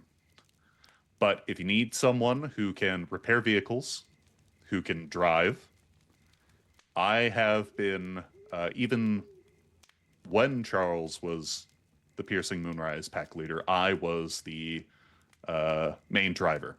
So if you happen to be in something dicey, I'm pretty good at tailing. Past that, I mean, as part of my branching out from just killing things, I've taken a minor interest in physical wellness. So, I mean, I haven't taken the test, but I've trained in first aid. I'm able to identify types of wounds and trauma, but I'm not a nurse or a doctor. I hope that more or less answers your questions and curiosity. Artie speaks up and says, I could probably use some assistance in buffing out some dents in Regina, so... Sure. What tools you got? Huh. I can get some tools. Okay. Look to Artie. You put dents in Regina? Artie looks towards Aspen and then back. She's fine. But it's, yeah. Regina enjoys battle scars, so we can't buff them all out. Smitty marks. Speaking of battle scars, if I may. My Sept utility is limited. Our runes are more or less expected to kill things. However, I do have a number of rights related to celebration. I'm not certain who occupies what particular positions specifically when it comes time to the celebrations at Moots, but if you need some battle scars recognized or just accomplishments in general, from me to you, I will invoke those rights. Perfect. That's great. And as far as housing, she'll look over at Terrence as well. I can make sure that you are set up somewhere until you make yourself comfortable here and find your own way. But until then, I can make sure that you guys have a comfortable place to stay. That is very kind of you. Yeah, motel room would be good. Just for a few days. I think we'll find our feet. I know some places around here with cheap rent still, and you know, I've figured it out before. I'll figure it out again, but thank you, Aspen. That'd be really nice. No, Terrence, I'm going to get you into a housing for at least 3 months while you get comfortable. All right. And he's just sort of smiles sheepishly. I was a bit worried, and I'll be very blunt. I asked Jason this question when I visited him at his dive bar. I was unaware of the financial stability of this cairn. Obviously, not exactly in touch with the nation. I was perfectly accepting that I would have to get local employment. Is that still a requirement? The curse makes dealing with jobs difficult, especially for our rune, where Luna smiles upon us so boldly. Well, Artie speaks up and says, you're going to want to get a job, otherwise you're going to be Eliza's bitch, and that is a tough state of being, and Eliza just swats him playfully. Izzy laughs, not knowing whether to take that as a joke or as a warning. Eliza will make sure that all hands are kept busy if they're going to be idle. So I at see. least focus on something you may want to accomplish or do, or just a project you want to work on. It'll Unless be you the like, first thing on my mind. unless you like gardening and strong smells, Artie chimes in at the end. But if you would prefer to be more within the cairn, we've had others make a nice cozy home here. So if that's more your style, the Sept does have enough funds that it's not a requirement, but I mean, to be integrated if you're planning on staying for long periods of time, it's always a good option. Terrence chimes in. He's going to get a job. The best way to serve Unicorn is to have one foot in the human world and one in the Guru world. We're the bridge between them to serve our patrons. So I'm also going to be looking for some employment, maybe a photography studio or something like that. Izzy just gives a shrug of, well, there you have it. Well, Terrence has spoken. So I guess if you're going to be sticking around for a while, I'm not sure how much you know about the Sept and our accomplishments and or otherwise, but there's a lot to talk about today. So if you need us to slow down, just let me know. I've been taking as many mental notes as I can. I'm not the most studious Garu, but between Melissa's Jester, Dreams in Decay, and obviously Terrence here, I've pieced together a little bit, though if I do have any follow-up questions, I will take your permission with much liberty. Perfect. Then first things first, let's have a conversation about Piney Point and its aftermath and make sure that all of that is being taken care of. Izzy immediately raises a finger. Yes, So what is Piney Point? she'll look over to Jester. Jester will just nod. So Piney Point was a facility that was used. Do you know who Pentex is? I assume so. Kent. Yeah. Nod. It was used by a couple of Pentex subsidiaries throughout the years. One most recent was more of a fertilizer plant. So really it was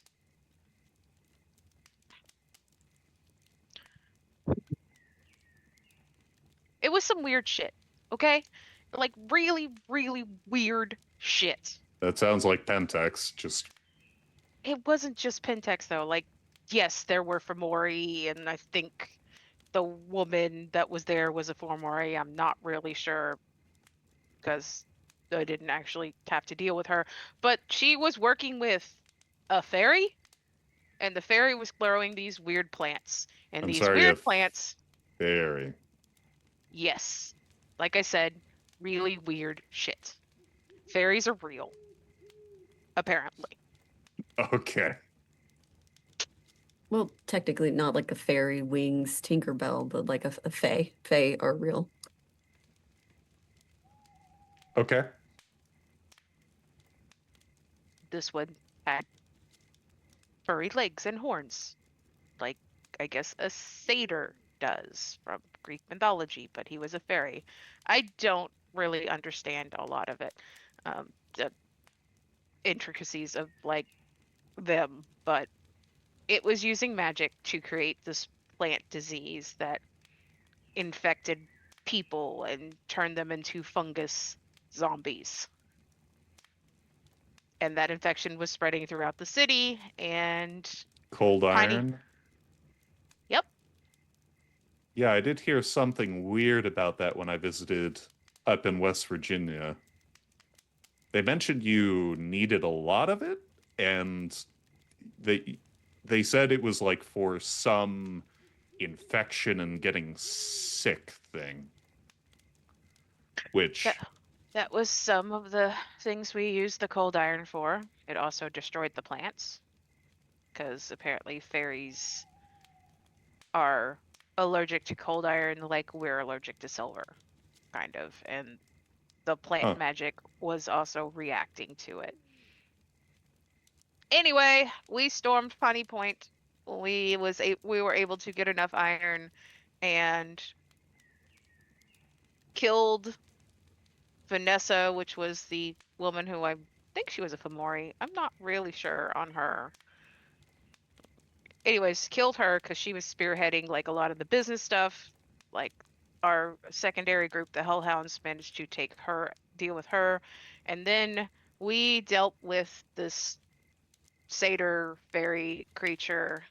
And once he died, most of his magic over the plants dissipated and disappeared, sort of. Mission accomplished. Yeah, mission accomplished. Hey, good job. Terrence seems utterly fascinated and actually is taking notes on everything that's being said, although you can see in his eyes, as he's in no way masking it, the idea of plants being turned against people and Guru seems to be bothering him to some degree, but he is noting it all. But all that to be said, that we have to make sure that the cleanup on the Umbra side, and she's going to look over to Jace and Eliza, and physical realm is well taken care of either by us or by someone on this side to help out with that, because we don't want to just leave it now that it's a crumbled mess. Eliza, go ahead. Izzy will immediately just pipe in and go, I assume this place was chock full of Banes? Eliza speaks up and says, the cleanup effort's well underway and probably almost done, to be honest. As soon as Jester was capable, she was escorting Jace and myself out there to do the rite of abjuration, the cleansing rite, to ensure that if there were any leftover elements, that they were purged from the soil and the land. And honestly, I'm surprised at how much Gaia took care of herself in that regard. She seemed to re-envelop the entire facility, and Jester wrote a very nice article about the whole endeavor, covering up the mess for the unknowing of it all. But I believe, for the most part, aside from the previous natural disasters or chemical leaks that had plagued the area, it's all well and taken care of, I think. Well, I was going to offer protection if need be, but if everything's under control, good to hear. Another win for Gaia. Well, your protection's going to be very much needed. I assure you of that. If you stay here long enough. It's good to be needed.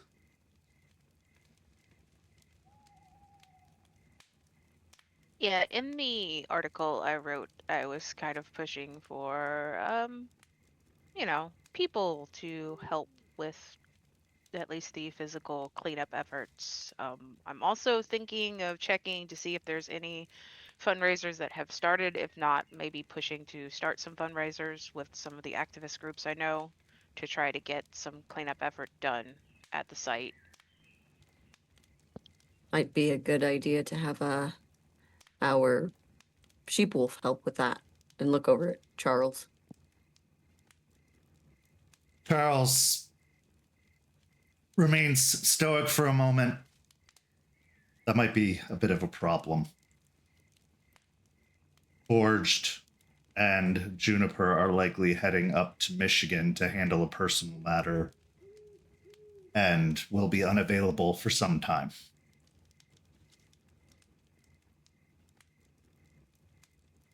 Just the two of them? Yes. As the matter is personal and the state of Michigan is currently unknown, we didn't want to send more than necessary into a potential death trap, but they were insistent upon going, so who's to stop them? And who would want to deal with the aftermath of trying to stop them? Right. And I'm sure they're well aware of the danger of going up there after everything that's happened. Artie actually speaks up. Yeah, I've got a meeting with Juniper to do some reconnaissance before they head up there. They're being smart about it for the most part, other than the stupidity of going at all. They're doing their due diligence. They're not rushing headlong into danger.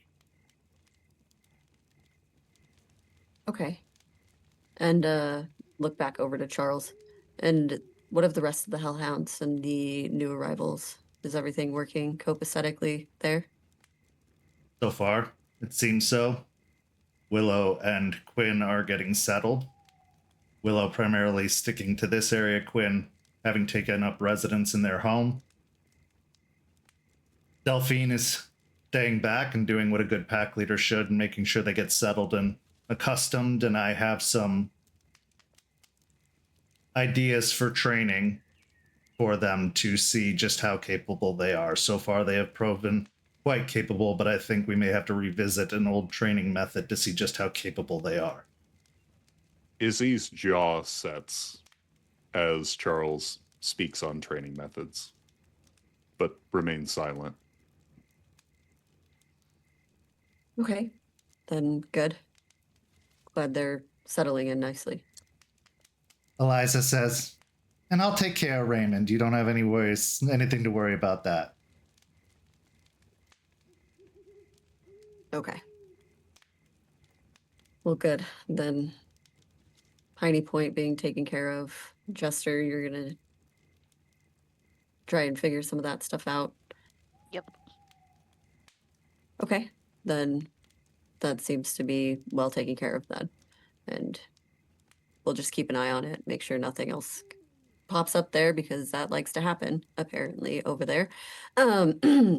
Anyways, we do have a Artie couple. says one more thing. I've been tracking the company, and it looks like they're doing what Pentex does and just cutting ties and wrapping up shop. Pretty much all evidence of their existence has been evaporating and going into the wind, so I think Pentex is pulling out.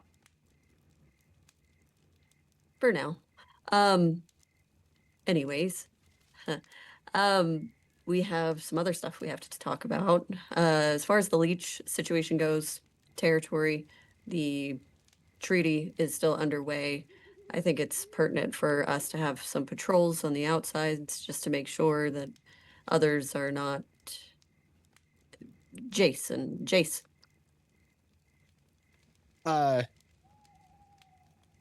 Little thing about the territories. I was having a conversation with Izzy, and Skeeter came by. He is wanting to set up a gray area. It's an area called Sulphur Springs. There apparently are some leeches that are wanting to cause a little bit of a uproar with the current establishment in Tampa. Skeeter came to me to try and get us to let them do their thing so they can upset the leeches. I told him that I can't make that call as far as giving up, because that section falls under an area that we have. I told him I would bring it up.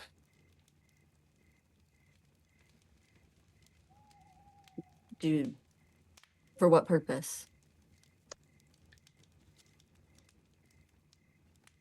He is saying that it's a favor for a favor. They're going to try and rile up, just kind of be a thorn in the side of the leeches. And because they don't want to talk to us directly, Skeeter apparently knows them. So Skeeter then came to me asking if we'd be okay for an 8-month stead of that area, just Sulphur Spring itself being just kind of an area where they can operate. Okay. My thoughts on this are a little split. I think that we owe the Ratkin for what they've done, and what they've lost. So if it's a favor for them, in that case, I think it would be pertinent, and having the leeches have something else to look at while we figure some other things out does put that a little bit on, not the back burner, but it does, if we have other things to do, then we don't have to watch our backs so closely. I still think it's pertinent to do so, but they'll have other things to do as well. So we're not the full eye of their ire. But I also don't like the idea of giving more territory away to people if we don't have to. So I will leave this one open for discussion. Izzy will sort of sit up and go, Aspen, granted, I'm not a member of this Sept officially yet, but I am an Arun. And if you are willing to hear my wisdom, I can instruct you on the ways of war, should you be expecting the advice. It's an open discussion, so whoever has something to say, I'm open to hearing it. Thank you. Terrence speaks up. I mean, as the local boy, or one of them, and he looks to Artie with a smile. Sulphur Springs is just kind of a drive-through area. It's not overly pertinent or important. It is nestled up against the Hillsborough River, so there is that to consider. But overall, I mean this in the best way. No big loss. All things considered, there's not a lot of important resources in that area. It's not too big of a deal. Be easy to miss or not miss, I guess, in this case.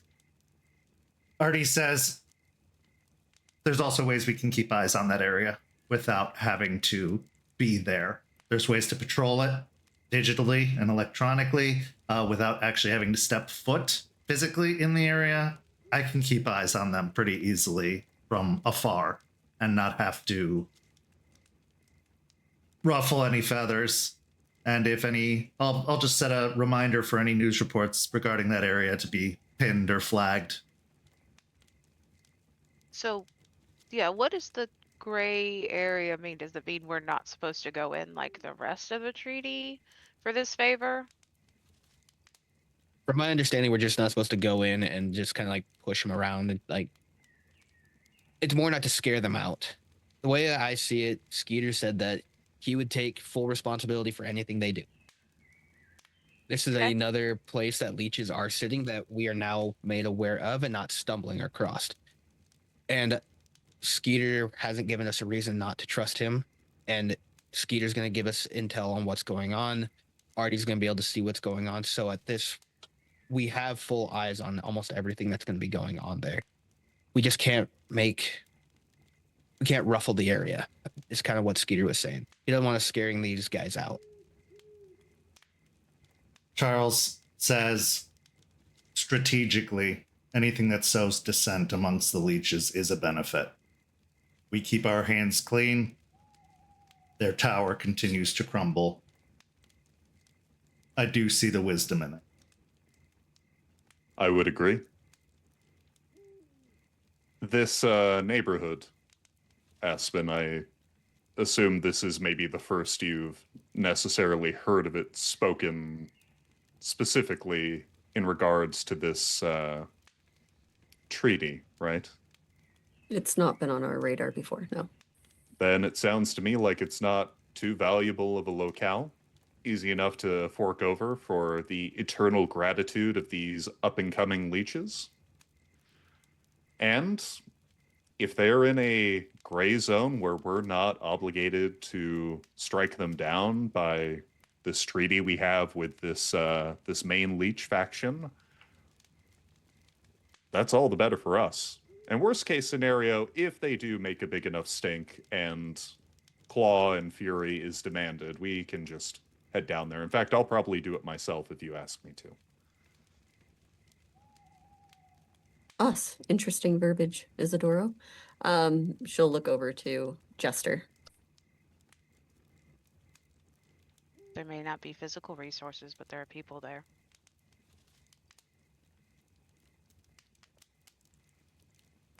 people who can't fight against vampires. Can broker additional part of the deal if need be. Because we have control over this. Like, if we don't want them there, we can just go take care of the problem. We can try and broker a deal about their feeding and how they need to get their sustenance elsewhere. Artie says if we're going to put a bunch of demands on them, we might as well wipe them out. I think from what you've said, the Ratkin are going on discretion, and that it's not openly known that we're going to know about them. But if they do find out that we do know and that we do have demands, they'll either go to ground or likely do it anyway until we catch them.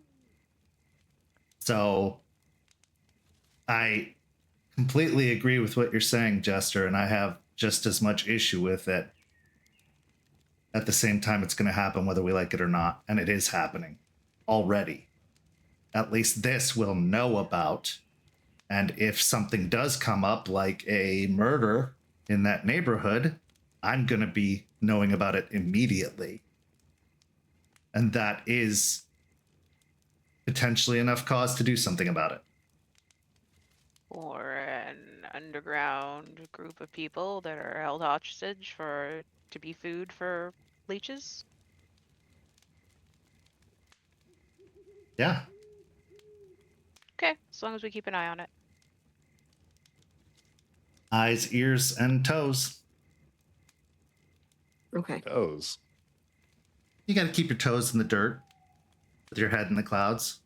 Okay. I heard that from Eliza at some point. Okay. Then perfect. Jace, you can let them know that we will keep this them issue, but me personally, I would like, I'd say quarterly information exchange between us and the Ratkin. If they are in Tampa, then we want to know that things are on the up and up. So any information that they have is information that we can use if it becomes a problem. Yeah, we can do that. I'm sure he'd also love to hear from you at some point. We can make that happen. Okay. And just let them know if we do find any indiscretion or problem, we will be respectful enough to let them know before we make any moves, so they're aware. Yeah, that's easy enough. Also, speaking of the Farah in town, I did talk to Suni about her interesting situation at Piney Point. She is Nuisha, or her friend is a yes, Isidoro. A what? Coyote folk. They're Farah in the city.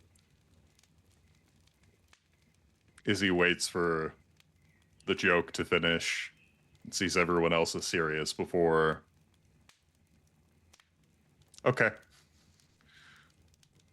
Speaking of which, Jester is kind of our emissary between the Farah and the Guru here. So I wanted to let you know, Jester, and you can give Isidoro some more information, but I want to have a exchange between you and Suni, just so you can properly meet and speak together, so you know.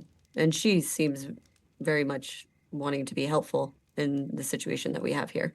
I don't see any malice of hers. Her friend is much more quiet.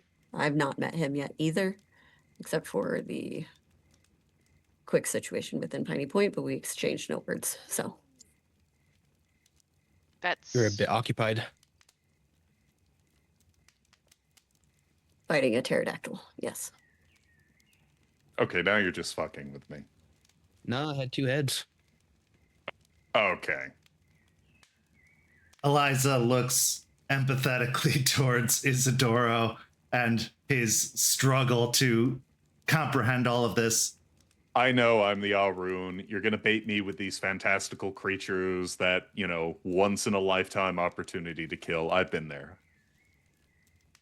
I assure you, it's all too real, and stick around long enough and you'll have your opportunity to fight some fantastical things, I have no doubt about it. But there are Farah being drawn to this place. You've heard of the Ratkin and now the new Isha, but there are others around as well. Wait, I'm sorry. When you said Ratkin, I assumed that they were Ghislaine of the Bonars. No, were-rats. Like Skeeter. Izzy replays a bunch of things in his mind.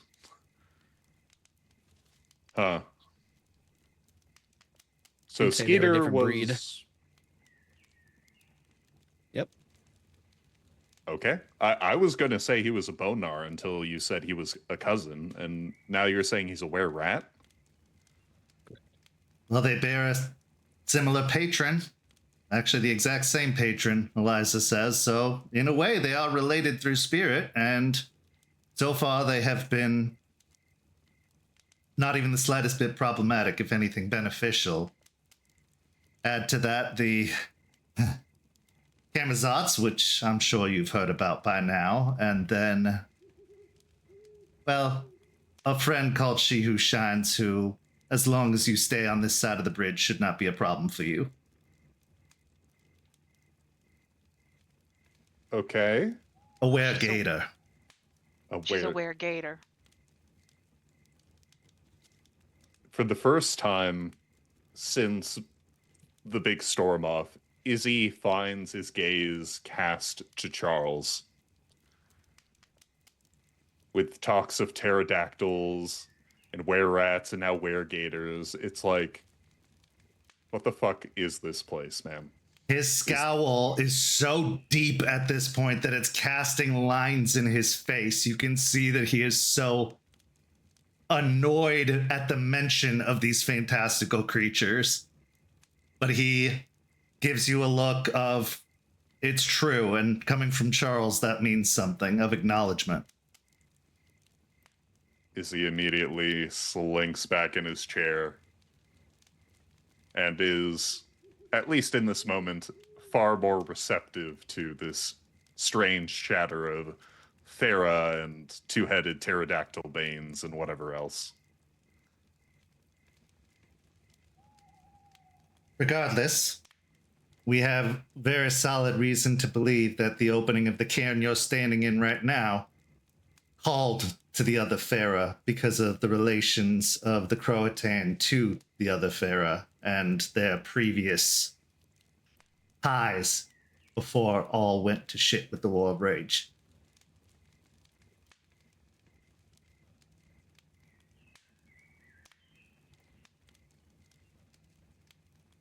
Okay.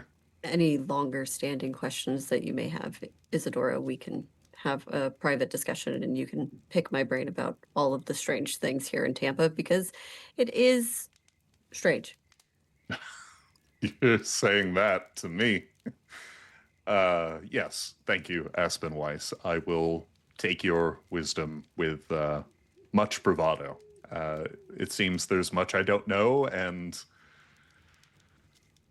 a lot of the rumors I heard about this place might be seething with avarice. Some of the stuff apparently you're banning to unearth here, I can see why the nation is jealous. Jealous or thinking that we're, well, and she looks at Eliza, batshit crazy. That's up for interpretation. Kind of, sorry, go ahead. Izzy will give a nudge for Jason. Branching off of the Aaron and all the things happening here.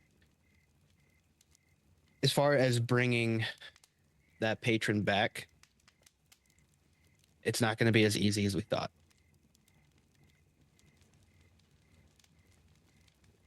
So, well, initially was brought up once we had taken care of Piney Point, that was not easy in itself, that we'd be able to get aid in order to go to the Dreaming and bring them out.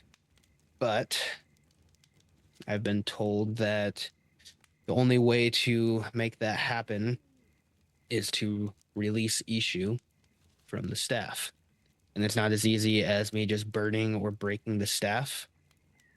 It has to be done in a way where the powers that lie within it isn't just out in the wind. It needs to be able to be contained and funneled into something.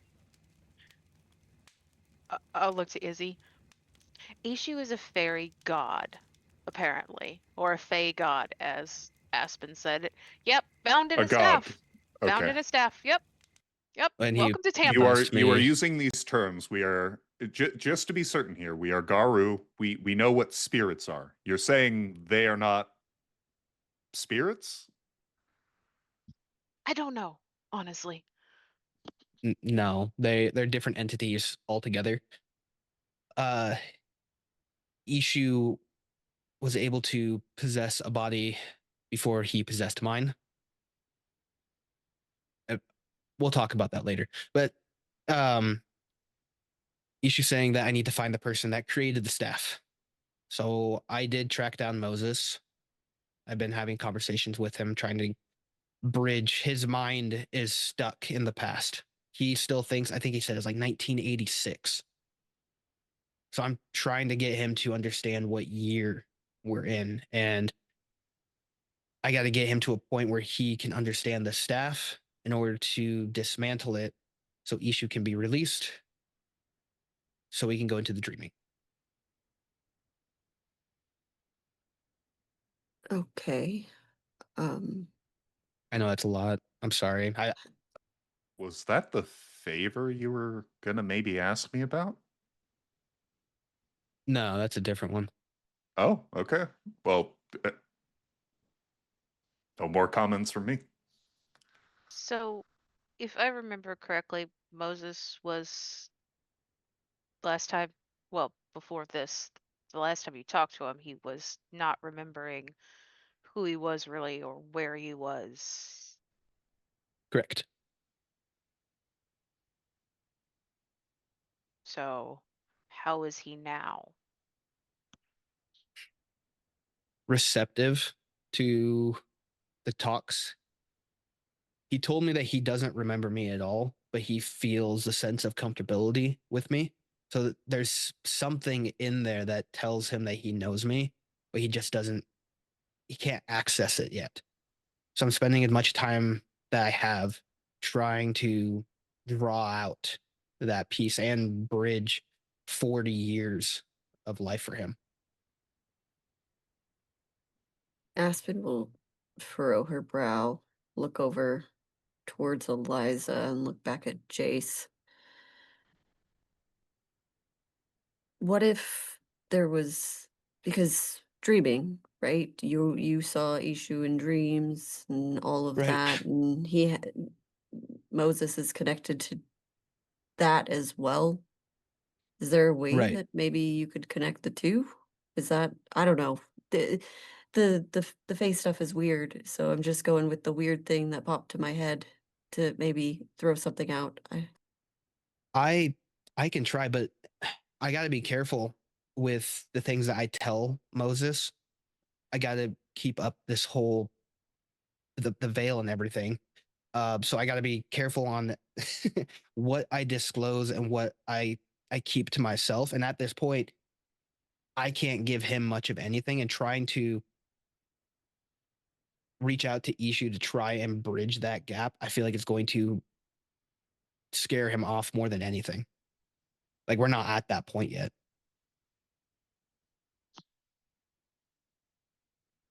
Do you have any other potential ideas?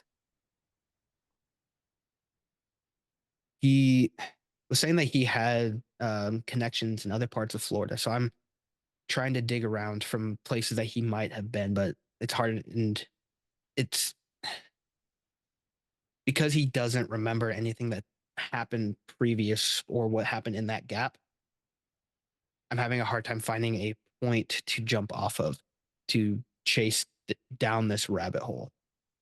And the talks that we have are great, but it's more just talking about the present and everything like that. So I'm a bit of a I'm sorry, Jason. You're saying you're having difficulty with this Moses person, right. and you're having difficulty pinning down maybe what their circle or social life might have looked like 40 years ago? Correct. I'm not one to normally tell other auspices how to do their job, but have you talked to like a spirit, like a spirit of the city or something? It's a newer thing that I can do, and haven't really done a whole lot of talking to him, but that is a good point. The spirits were able to point me to where he's at currently. Yeah, I'll see if I can trace the steps back as far as the spirits are aware.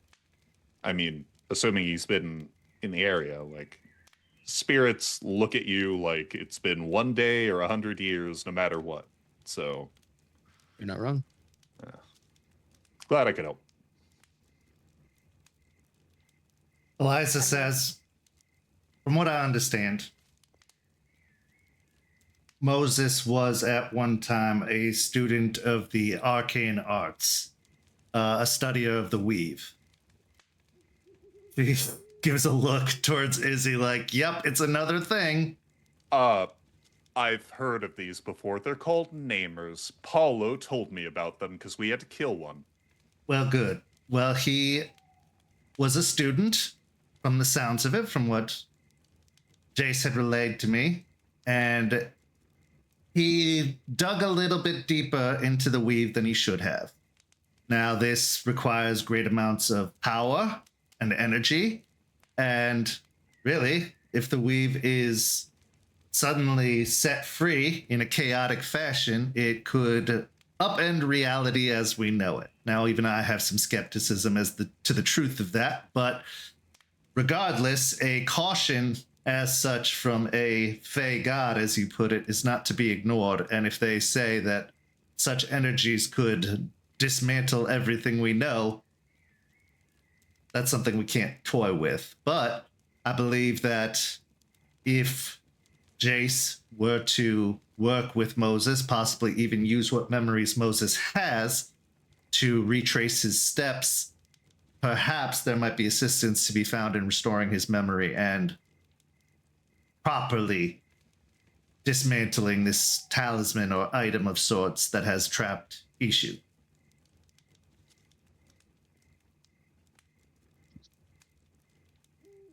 So he's Gale from Baldur's Gate? I suppose so, yes. I don't know what that is, but I'm going to take your word for it. Jester will take her notebook out and just write something down. And so once we do that, then we'll have the super easy task of just walking the Silver Road and releasing Turtle. What can we help with? Because I know that you made a promise. And it's hard to keep these promises, but I would like to try if we can. Actually, I may have an idea, Eliza says. Perhaps this would be a good use of our new resident services. I believe Jace and Isidoro could go to, was it Orlando, Jace? Yeah, that sounds right. I knew it was someplace in Florida, but yeah, no, it was Orlando. If they were to take Moses to Orlando, perhaps that'll stir up a memory, and if he can find his circle, coven, I'm not entirely sure what they call themselves, if he were to find them, perhaps they could be of some assistance, although they will be quite wary of the changing breeds. But if you have one of theirs in tow that seems relatively uninjured, maybe they will take kindly to that. Yeah. I'd just like to be clear. You're suggesting that Jace go to a bunch of other arcane users and take Moses, and hopefully that would do something. As far as I can tell in Moses' current state, he's going to be very little help in the removal of this if he can't even remember it happening. So to unweave such a magnificently powerful device or item would take a great deal of vast knowledge. And from what the story was that Jace had passed along, he was at the foot of someone called the Librarian in Orlando. Now, if I had to guess, they don't work in the same way anything else does. If they can manifest reality in the weave, it could be quite possible that despite the 40 years that have passed, this librarian could still be there. It's no guarantees, but I think it's the best lead we have based off of the information that was given.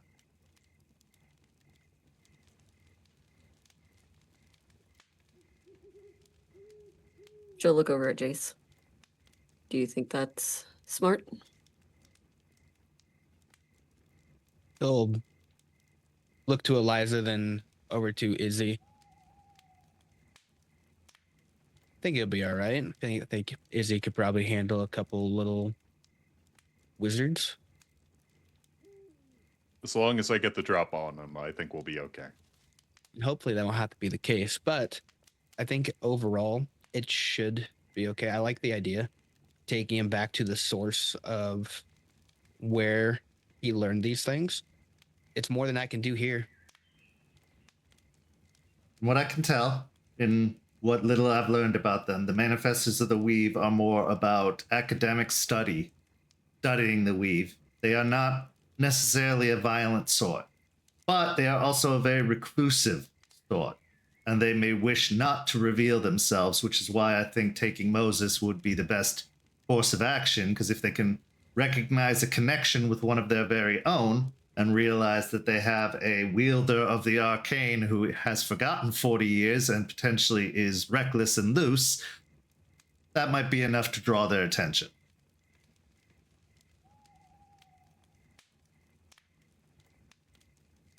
Okay. Besides, who doesn't want to go to the happiest place on Earth? While you're in the area, at least.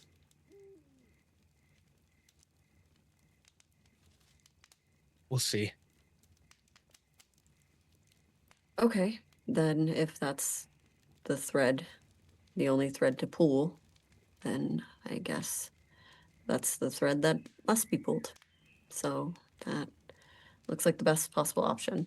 So Jace and Isidoro, I would make some plans, find Moses, and hope that he's willing as well, and get that started, because I don't know about the rest of you, but I feel like Turtle and the promise you made are top priority at the moment. Although there are other things here that are going to make that a bit more difficult.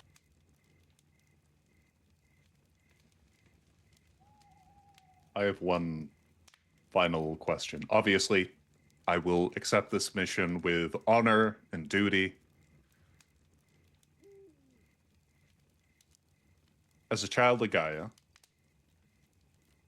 my directions from Unicorn are to seek healing, which, Jason, you appear to care about this Moses very much, and I will do everything in my power to ensure that we succeed. But more locally, this Hellhounds pack, I assume they're a subservient pack. Would it be permissible for me to interact with them? They are of your tribe. I would say casual interaction shouldn't be a problem. You're all within the Sept. I just don't want to make it seem like I'm poaching Garu or breaking custom is all. Thank you. I will keep that in mind. Aspen Weiss. Charles I speaks up could again. Oh, go ahead. Finish. look over to Isidoro. Actually, as warder, Charles has most of that handled, don't you, Charles? Yes. He looks towards Isidoro with the most professional, business-like manner, no emotion breaking through the mask. Quinn Kelly, one of the children of Gaia, is from the Old Nation, in fact, from the Sept of the North Country. No shit. Yes. They will. You'll have a lot in common with them. And I think that that would be for the best that you did make inroads with them. They seem to have been surprised, just like you are, about the state of things here. So maybe that's something that you can use to bond with them. But I think it is a good idea.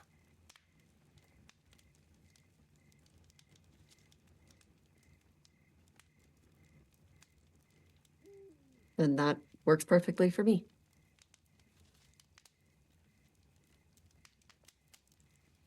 Eliza speaks up, looking over towards Aspen. You said there were other things to be concerned about locally. To what are Yes. you referring? The Cult of Fenris is back. And they seem to be bigger and stronger than they were when they were here previously.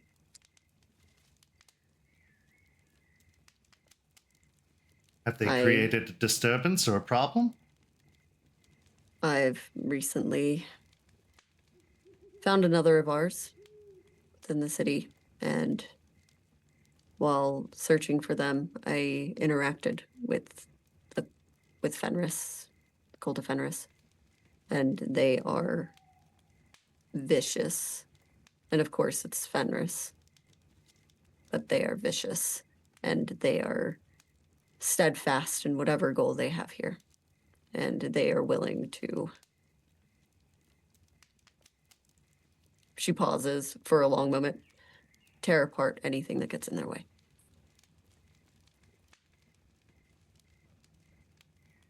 Eliza sits back. Oh, go ahead. Before I go, do you want me to look into any of it? Find out where their whereabouts are?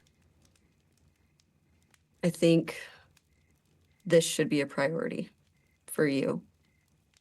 This turtle situation needs to be the priority for you. And I don't want you to have to waver because of that.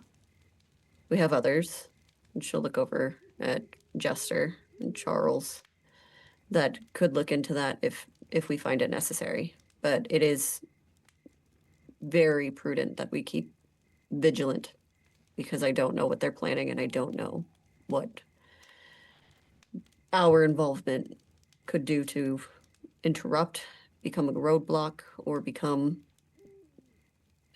a fun walk on their goals. Aspen Weiss, can you answer two questions for me?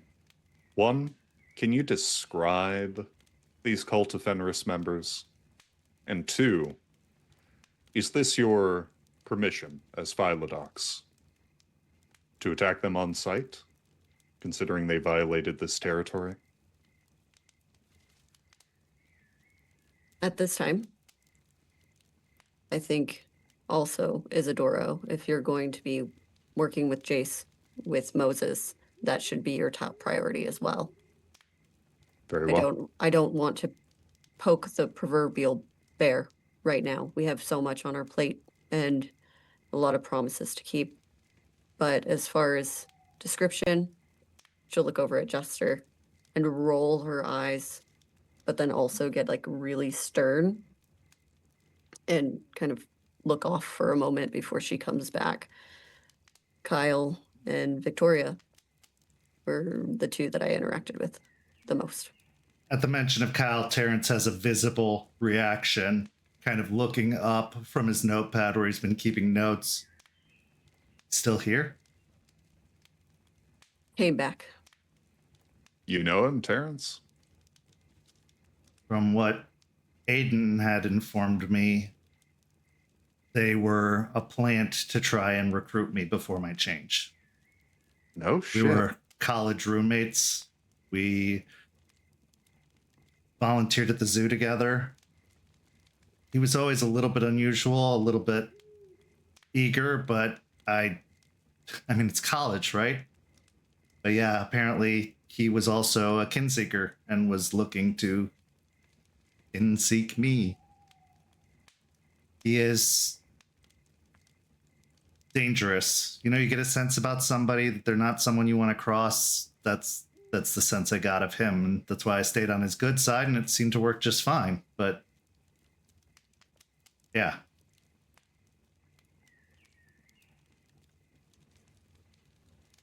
Can't oh yeah, I'd like to scan the table, really, starting with Aspen, but also focusing on Artie and Eliza and Terrence. I want to get like for them four, like I'd want everybody, but like those four especially. I'm vibe checking basically. sure. Roll me a On wits and insight. what's my rage at? Why don't we say it's a 2 with the mention of the return of Fenris and Kyle specifically, and Victoria. Victoria, who you had intimate contact with in not a good way. I'm gonna spend a willpower. I got 4 successes. Okay, so obviously Aspen's been showing her feelings on it for the most part, other than she's distraught or distressed by it. Artie looks irritated and a little bit annoyed at the mention of Fenris, but also seems to be primarily focused on paying attention to Aspen and her state. Eliza's smile has vanished, and a lot of the light that she normally brings to these conversations has dissipated. And she seems lost in thought. Terrence looks nervous hearing the name Kyle, but otherwise doesn't seem to have any other personal stake in it. Okay. I'll just note it and just look back to Aspen. Charles and I can start patrolling and seeking out spots they'd likely set up camp. Just patrolling for now.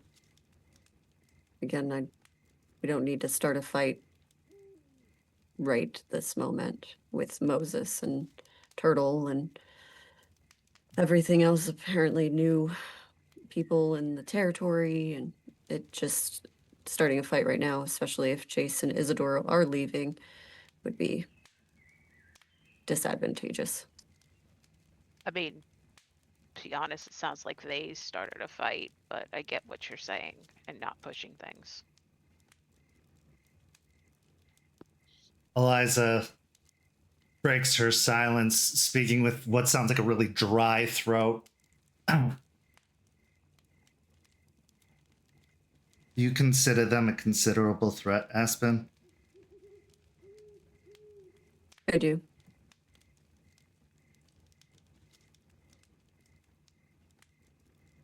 Would you say they are a high priority to be dealt with?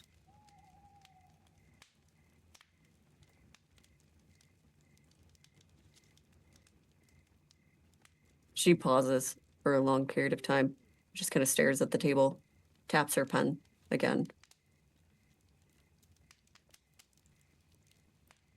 I don't think it's something we can ignore. She just gives a slow nod. All right.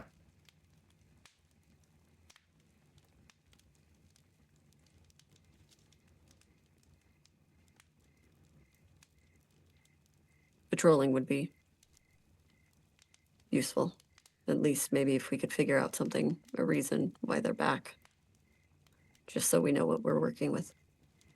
Charles says, at the very least, I'll make sure that they don't come even remotely close to the cairn. But I do think your buddy system is now very much necessary going forward.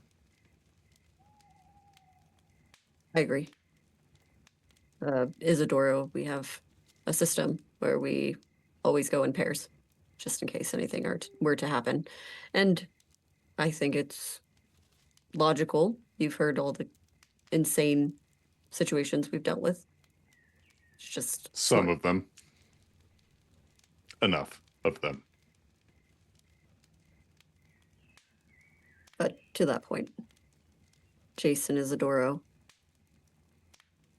make sure once you figure out the Moses situation, Jason, let me know and move towards whatever direction you think is the right one to get this started. Jester and Charles, just keep an eye on Fenris. And if they seem like they're getting too close here, I won't stop you. I'd hope you wouldn't, Charles says in response, but nods his head. And to everything else, guess we see what happens. She looks over to Jester for a moment. I'm going to be talking to Shannon. She's getting settled and get more information on getting Mia to a safer space. Okay. I'd like to talk to Mia soonish just to get a feel, really, for what she knows and what's going on in her head. I think that's smart. But to that, does anyone else have any other business they'd like to bring to the table?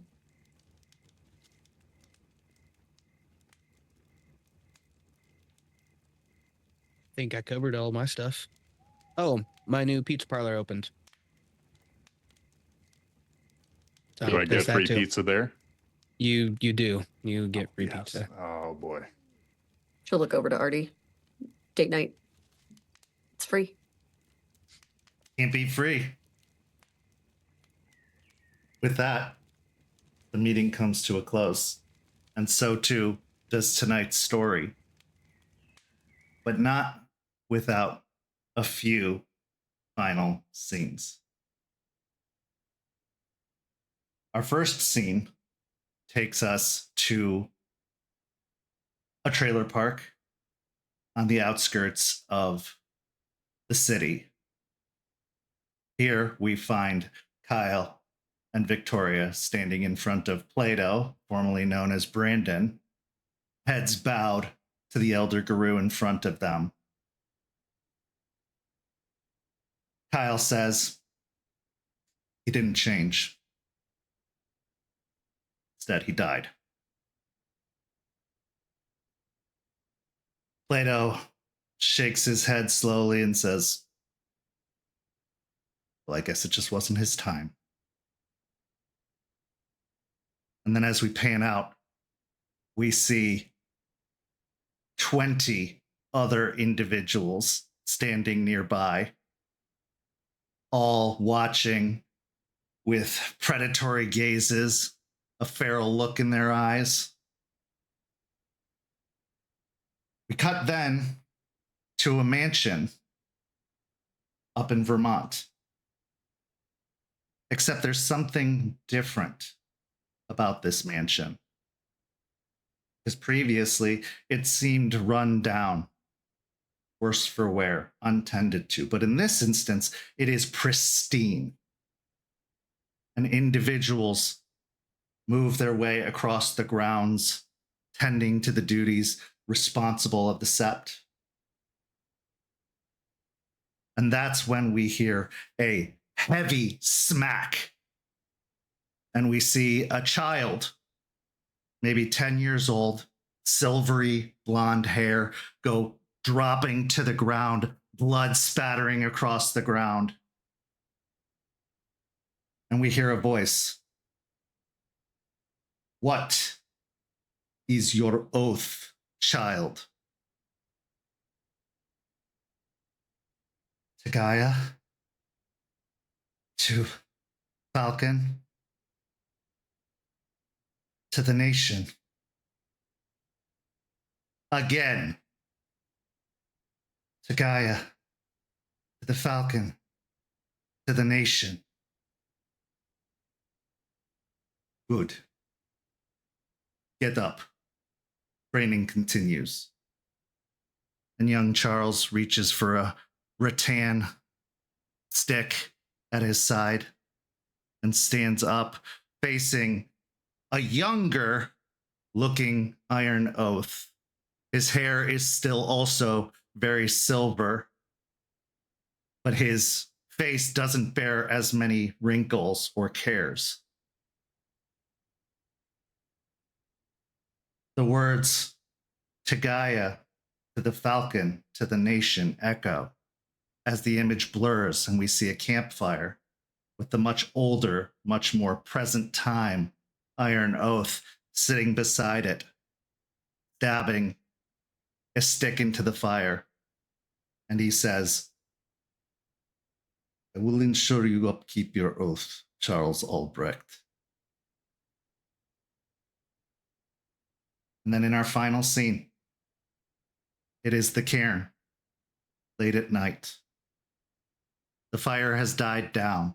Everyone has gone to sleep, except for one elderly stargazer,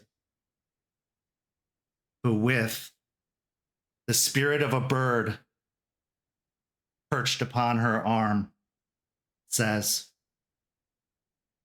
Brandon, I know what you want. And if it means you leaving this place for good, I'll give it to you. And she throws her arm up and the bird flies off of her arm, off into the distance. And that is where our story comes to a close. Thank you so much to these amazing players. Thank you to everybody watching at home. Boy, oh boy, is this going to be a crazy week because we have an episode of Hellhounds on Friday. And then we've got the debut of our Vampire the Masquerade Chronicles set within Sulphur Springs, Red Tide Rising, debuting this Sunday at 7 p.m. on YouTube. Trust me, you don't want to miss it. It is the start of a brand new story and the growth of the Tampaverse as we know it. So you're going to want to tune in to that. Also, go sign up for a Ko-fi membership because I'm pretty sure there's a lot to talk about in the Rosebud Thorns after this session, as there has been after all of the previous sessions. So if you want access to that for as low as $5 a month on the Ko-fi, you can see all of the cool behind the scenes offerings we have for you. But other than that, for these amazing players, I'm Kent. Thank you so much for watching, and we'll see you next time.